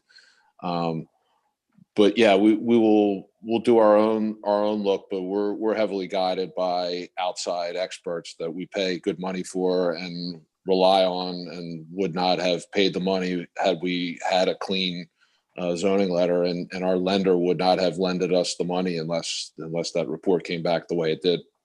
And how much less would you guys have paid for that? I mean, I saw it was 23 million. I just look at this and think, look, a $60,000 a year tenant, I know what I pay for my lease, and I assure you, if I were not there anymore, they're not going to shut down and be in this huge financial crisis. And I'm only asking this just, what impact would this have had? Because that seems to be the big thing here is you purchased this building at $23 million, assuming you had a $60,000 a year tenant, right? Well, if you take the way you would equate revenue into value, you take income divided by a capitalization rate, and that gets you a value. So if the appropriate capitalization rate, and you'll have to forgive me, I'll get a calculator here. Please do, because I'm not doing the math, but I'm just looking at it and thinking, like, how long was the lease for? Was it a 10-year? Are they in a 10-year lease with you? That you're looking at this and going, great, we can count on $600,000 over the next 10 years, or I'm just curious. To attempt to answer your question, I would say that this is a difference of at least $100,000 and probably more than that. No, I feel like when that was delivered to us in 23 million, and you say we would have paid significantly less. I feel like when I hear significantly less on a $23 million price tag, I'm like, oh, like 15 million. But $100,000 difference, I get that. And I know we look at a lot of these things when they come to zoning and try to figure out what the hardship is, and I'm trying to find that here. Sure. Well, yeah, the problem that I have is I wasn't an appraiser actively practicing at that time, so I don't know what the appropriate discount or the appropriate capitalization rate is. But I'll tell you that we would not have paid $23.3 million if the income stream was different. And for $60,000, it's a decision that's translates into $100,000, and in my mind, that's a significant difference. That's less money that we would have had to borrow. That's more money that we could put in other projects. That's real money. Yeah, I understand. Okay, I'm just trying to, again, figure all this out and what's going on. So I know we just jumped right into it. So sure, no, if that helps you give you context. It does. Thank you very much. And Mr. D'Amico, I do apologize again. I know we've been jumping around as you're trying to present your case here. So no, it's all good. Do you have something, Andy? Sorry. I just have one point of clarification. I mean, we were kind of using the term hardship, and as I understand it, the hardship in a typical variance is generated by the lot and not necessarily by financial hardship. I don't know if there's additional case law that's came out more recently, but that would, say otherwise. But I do want to point out that hardship is generally in a variance is generally directed by the lot itself. Well, and Mr. Resnick, I would just respond to that by saying, again, and Mr. Coyle testified to this, some of the unique physical circumstances, which is one of the tests for variances, are the fact that there is a ton of extra parking here. And one of the factors is that it's totally screened and set back and nobody can see it. So that's our... That I have though with that statement is that would be done through a conditional use application first and not through a variance. In this instance, because you're changing the use of the property, it's not a variance issue; it's a conditional use issue. Well, Mr. Resnick, you issued a notice of violation. Our right was to take an appeal within 30 days to the zoning hearing board. So we're following the procedure that's in the notice. We can certainly. In regard to the appeal. What's that? In regard to the appeal. Right. But you subsequently asked for a variance. So I'm just trying to point out the distinctions as I see it between the hardship driven by, or a variance driven by a hardship as it reflects to the property, and what the conditional use requirements are in SU1 for a change in use to allow inventory storage on the property. Mr. Resnick, I would only respond that, again, the zoning hearing board, as you know, cannot grant a conditional use. I understand that. The procedure to appeal is to the zoning hearing board. So we've appealed the notice, and the alternative, we've asked for a temporary variance, which, as you know, the zoning hearing board is the right jurisdiction for that. Depending on how that works out, if we can have a discussion about heading to the Board of Supervisors for conditional use approval. We're not going. I just want to make my point there. That's all. I don't mean to be argumentative. Like I said before, this is all good. We're happy to have all these discussions. Good.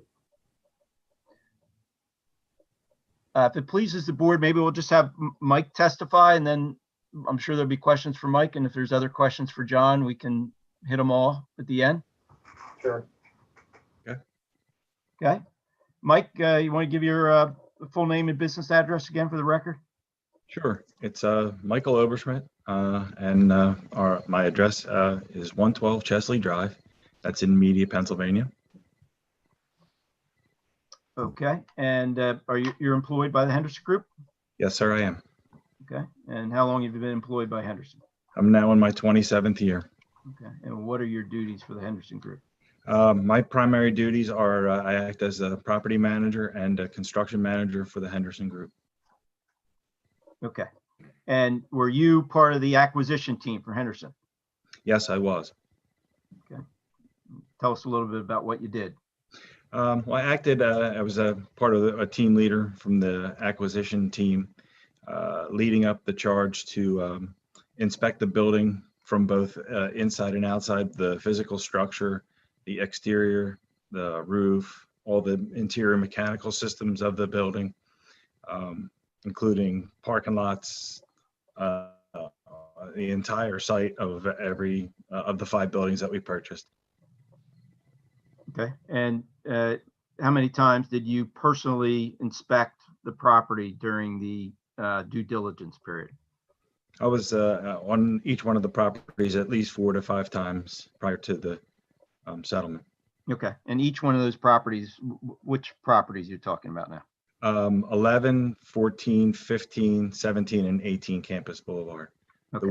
The ones in question right now we're talking about are 11, 15, 17, which are all considered one lot. Okay. So 11 and 15 and 17, but Henderson also bought 2 other buildings on Campus Boulevard. That's correct. Okay. All right. And these 3 buildings that you're talking about are along Campus Boulevard, and to a large extent, the parking that we're talking about is behind. So the buildings block Campus Boulevard, and the cars are behind. For the most part, yes. Okay. All right. And when you visited the property, this was before the Porsche lease, but were there Subaru inventory vehicles parked at the rear of the property in your visits? Yes, there were. Okay. And each time you saw how many vehicles? I would say approximately anywhere between 40 and 50 vehicles. Okay. And so as part of what you do when you buy and sell commercial real estate, were you involved in obtaining the final certificate of occupancy issued by the township? I am. Okay. And so Mr. Neese, if you wouldn't mind going to page 24, which is exhibit A4. And Mr. Oberschmidt, if you would identify that document. That is the final CO for transfer of real estate issued by the township, Newtown Township. Okay. And that's 2 pages. And did you accompany Mr. Rezick when he was inspecting the property that resulted in this resale certificate? I did. Okay. And when you did your inspection, or when Mr. Rezick did the inspection and you were accompanying him, were the cars there at that time? They are. Okay. And Mr. Oberschmidt, you are back and forth with the township in these properties routinely, is that correct? That is correct, yes. Okay. And have you ever received a complaint from any of the adjacent property owners or anybody else regarding the inventory storage of automobiles at the property? No, I have not. Okay. And so it's your opinion that the parking of these automobiles is not contrary to the health, safety, or public welfare of the residents of Newtown Township? Not in my opinion, no. Okay. Thank you, Mr. Chairman. That's all the questions I have of this witness. So if any members of the board have any questions of either of my witnesses? No, prior to the board possibly asking any further questions of Mr. D'Amico's witnesses, I just wanted to let the board know there's a Pennsylvania Supreme Court case called Petrosky, which was originally a Delaware County case that went up to the Pennsylvania Supreme Court. And the court there indicated there's 5 factors in determining vested rights. One is whether the landowner's due diligence in attempting to comply with the law. Number 2 was landowner's good faith throughout the proceedings. The third factor was expenditure of substantial unrecoverable funds. 4 was expiration without appeal of the period during which an appeal could have been taken from the issuance of the permit. And 5 is insufficiency of the evidence to prove that individual property rights or the public health, safety, or welfare could be adversely affected by the use of the permit. Thank you. Thanks, Dave. So when you did that inspection that, with Andy, this is a question for you with Mr. Oberschmidt. I know that was, again, I assume related to the offices, right? No, well, that's related to our use and occupancy chapter, and it's really very simple inspection. That chapter only has us look for address posting, curbing, sidewalks, and at this time, recycling, which wouldn't be an issue here. So as you can see, the address was posted properly, the curbing and sidewalks were in fair condition, no township recycling, there was no proposed change in use of the building, and no tenant change. When did they receive their initial violation from the township to let them know that they were not? I had that. June. June of this year. Sorry. No, June of 2020. June 11th, 2020. Right. And we filed our appeal within 30 days on July 10th. Correct. So my comment, I mean, we're talking about parking cars in a parking lot, right? I mean, Yes. it seems as simple as that, right? There's no, I think that no, Andy, I'm getting to that. Okay. But I mean, from the surface level, yeah, we're talking about, in this case, cars in a parking lot that is not going to damage the health or safety. It kind of meets those 5 conditions that Mark spoke to and Dave, reiterated.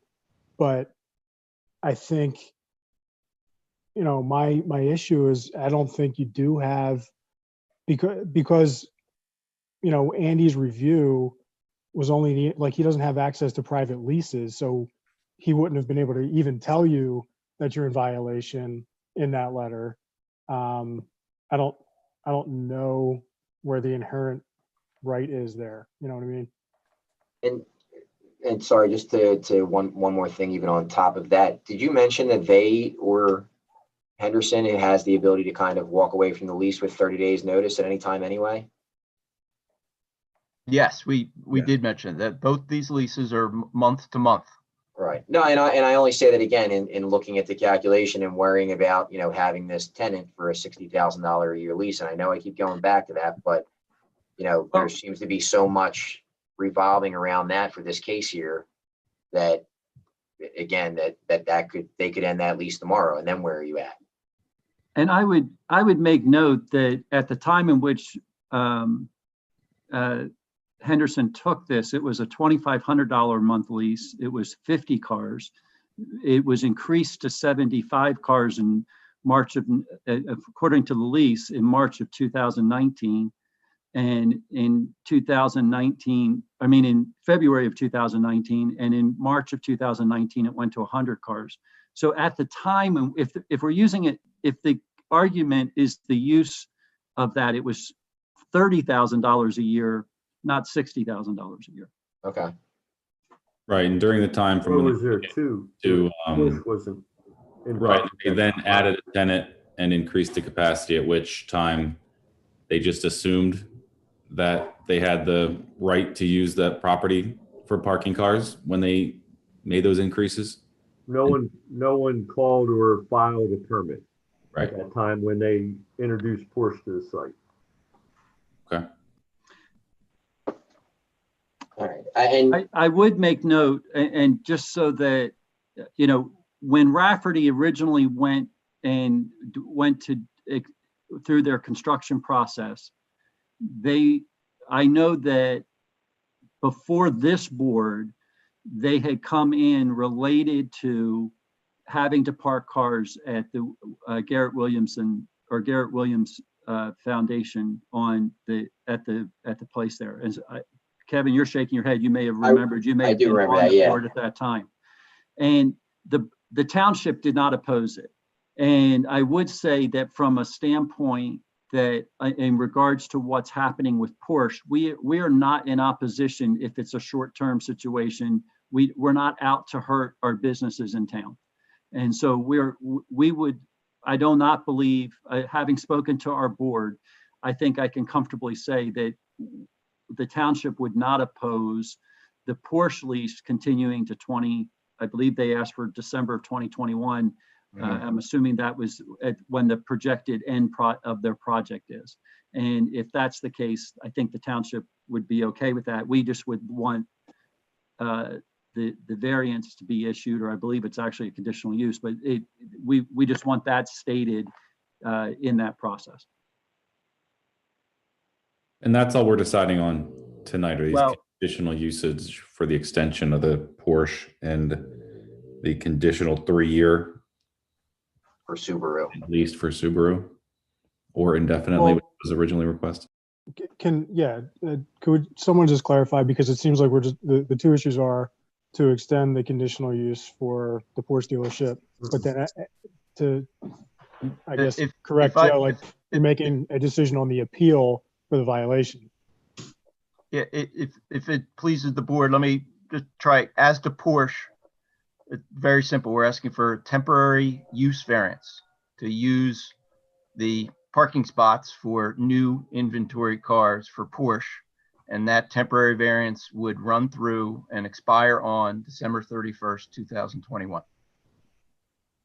Is that assuming, Mark, that there's not a finding there's a vested right? No, that's a temporary variance. So that's a different. Well, I understand. Okay. But if it were to be found there that you had the vested right based upon the detrimental reliance and the other factors that Dave DePasqua was talking about, does that end the discussion?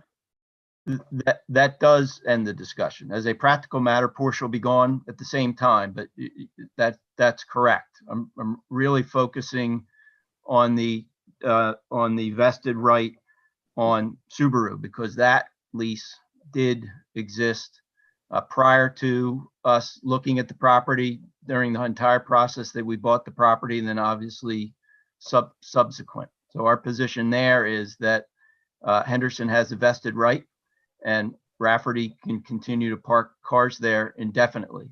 In the alternative, if the zoning hearing board doesn't see fit to grant that relief, in the alternative, we would accept a temporary variance for Rafferty Subaru for 3 years. That's our request in the alternative.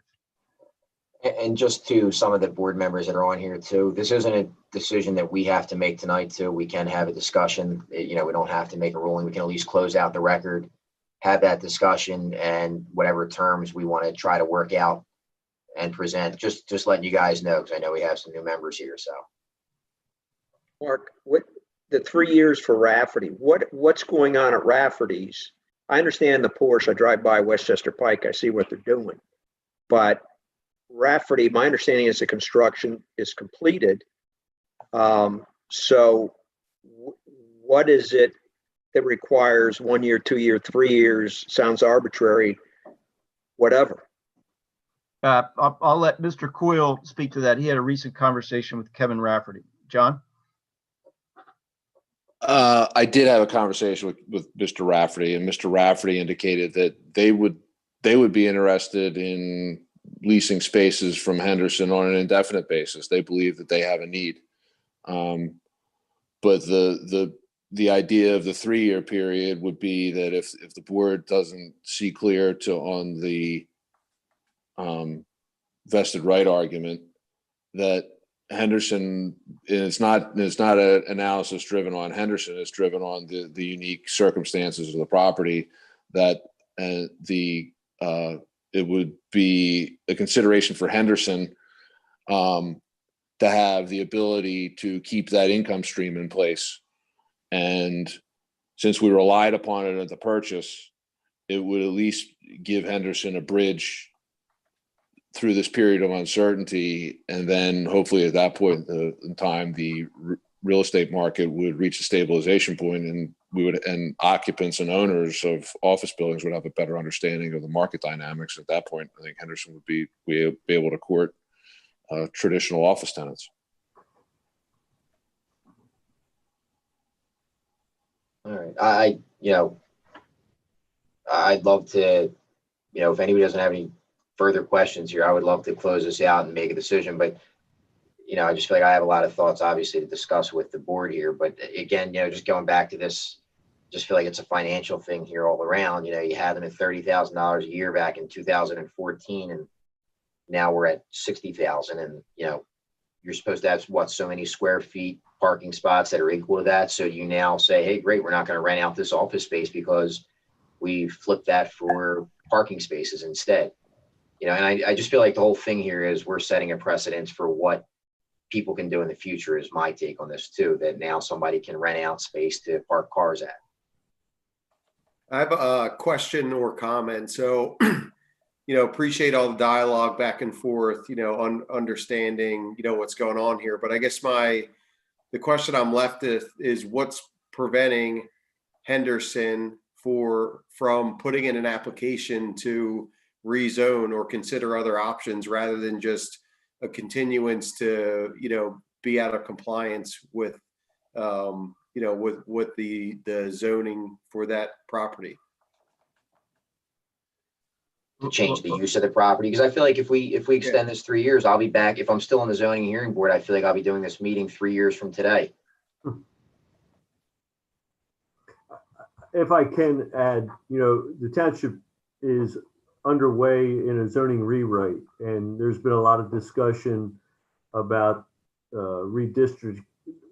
adding new districts to certain areas and where uses effectively work. For a vision of Newtown Township, a 10-year vision for Newtown Township. And I can just tell you my role in that, no one is excited about having vehicle sales anywhere other than in very specific districts along West Chester Pike. Campus Boulevard is not one district that would entertain, or that our committee is entertaining, adding auto sales. Yeah, I understand. And I guess my line of questioning there was more geared towards Henderson in, if there's a process for that, as far as like an application and consideration for changing that, regardless of what the vision is 5 or 10 years down the road, why is that not what's happening instead of this request for a continuance for, or variance for 3 years? So again, I would say that we got a notice of violation. The appeal period is 30 days and the venue for appeal is the zoning hearing board. So No, I know. I guess we're going back to the whole 3-year thing. And I feel like even when you asked Mr. Coyle that question, the response was that we'd like to extend and keep them around as long as we can. And I think, again, the question that came up is what's Rafferty Subaru's plan 3 years from now? Then if we extend this and say, great, here's 3 years, where are we at 3 years from now? What's the end plan here? I know that was what came up. You said you had a conversation with Mr. Rafferty. What happens at the end of 3 years that they're asking for this arbitrary extension? well, John Coyle, do you want to try to respond to that? Sure. I would say that the analysis isn't so much driven by Rafferty. It's driven by Henderson. I would think that we're not, if tomorrow traditional office occupants who could occupy the vacant 30% of the property came to Henderson and said, we're ready to take space, we're ready to pay traditional office rents, and we need all the parking spots that you have available, we would terminate the Rafferty leases and the Subaru lease, the Porsche lease, and move those cars aside and let traditional office occupants come in. But that is just not the state of the market at the moment.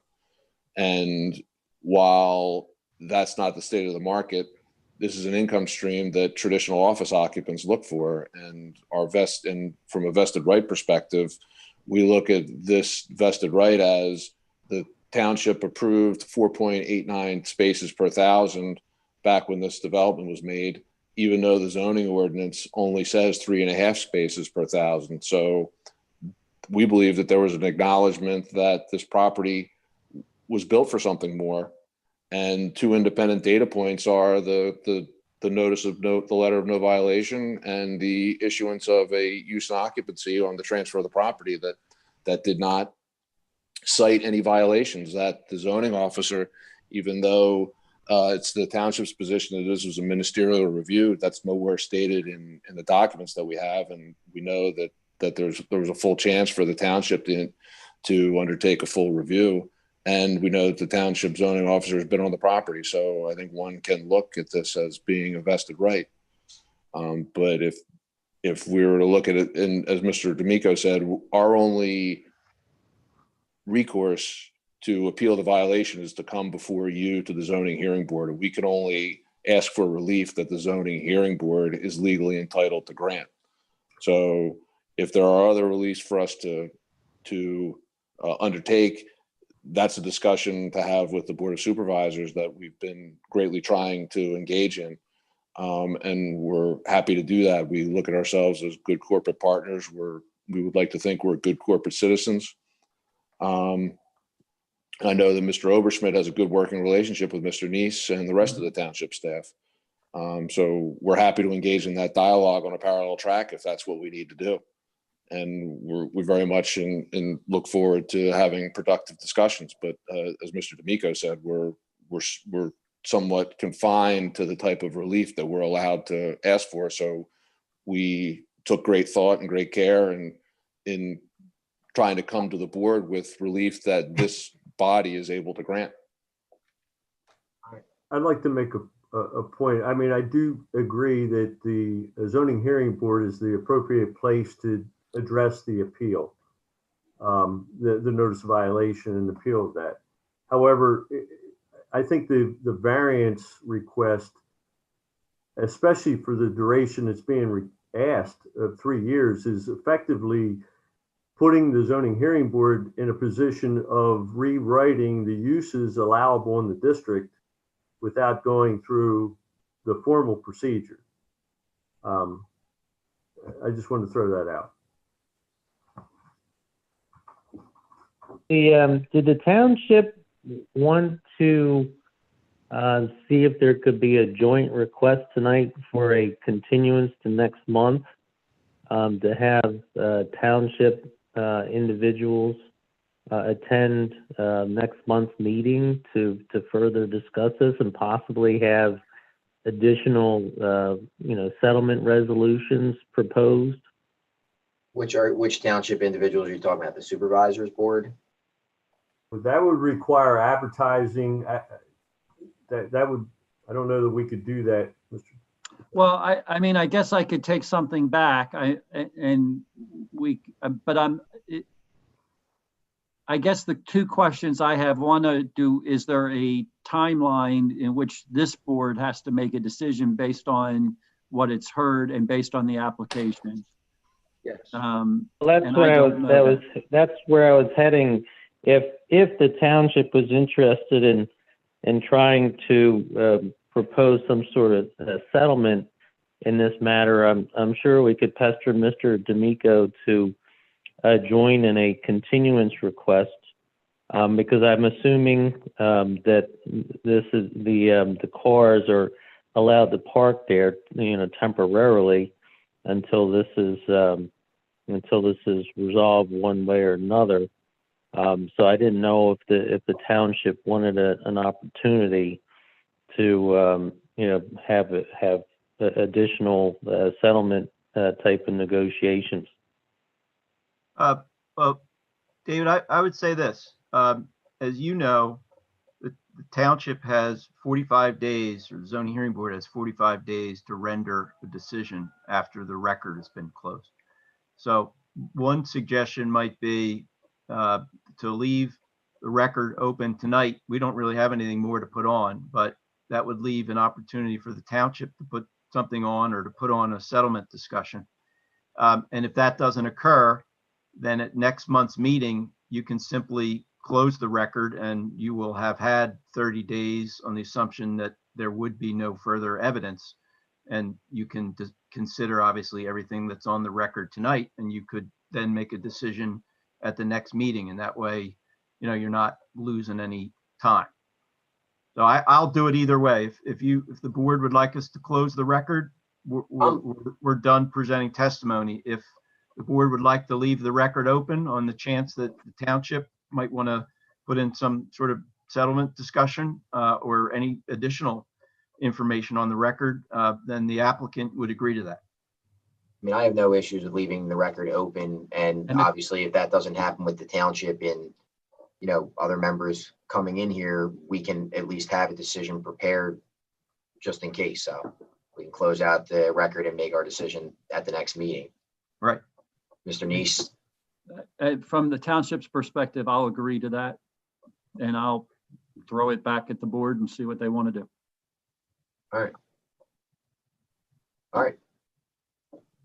That works. So we're leaving the record open and basically continuing the hearing. That's what I'm understanding. Yes. As long as there's no more witnesses. So I'm just trying to avoid it being a long meeting again. We've presented all of our exhibits and all of our witnesses, and we appreciate your time. We know it's late. No, that's fine. If we could get everybody to sing happy birthday to Ed's wife now. No. I'm kidding. He's got his wife's birthday, so she loves that he's on zoning now. All right. Well, then I guess that's a wrap then, right? Yep. All right. Yep. Thanks, everyone. Thanks everybody for your time. We appreciate Thank you very much for your time. I greatly Happy appreciate birthday, it. Sarah. Hope everybody stays safe. Birthday. Happy birthday. Bye.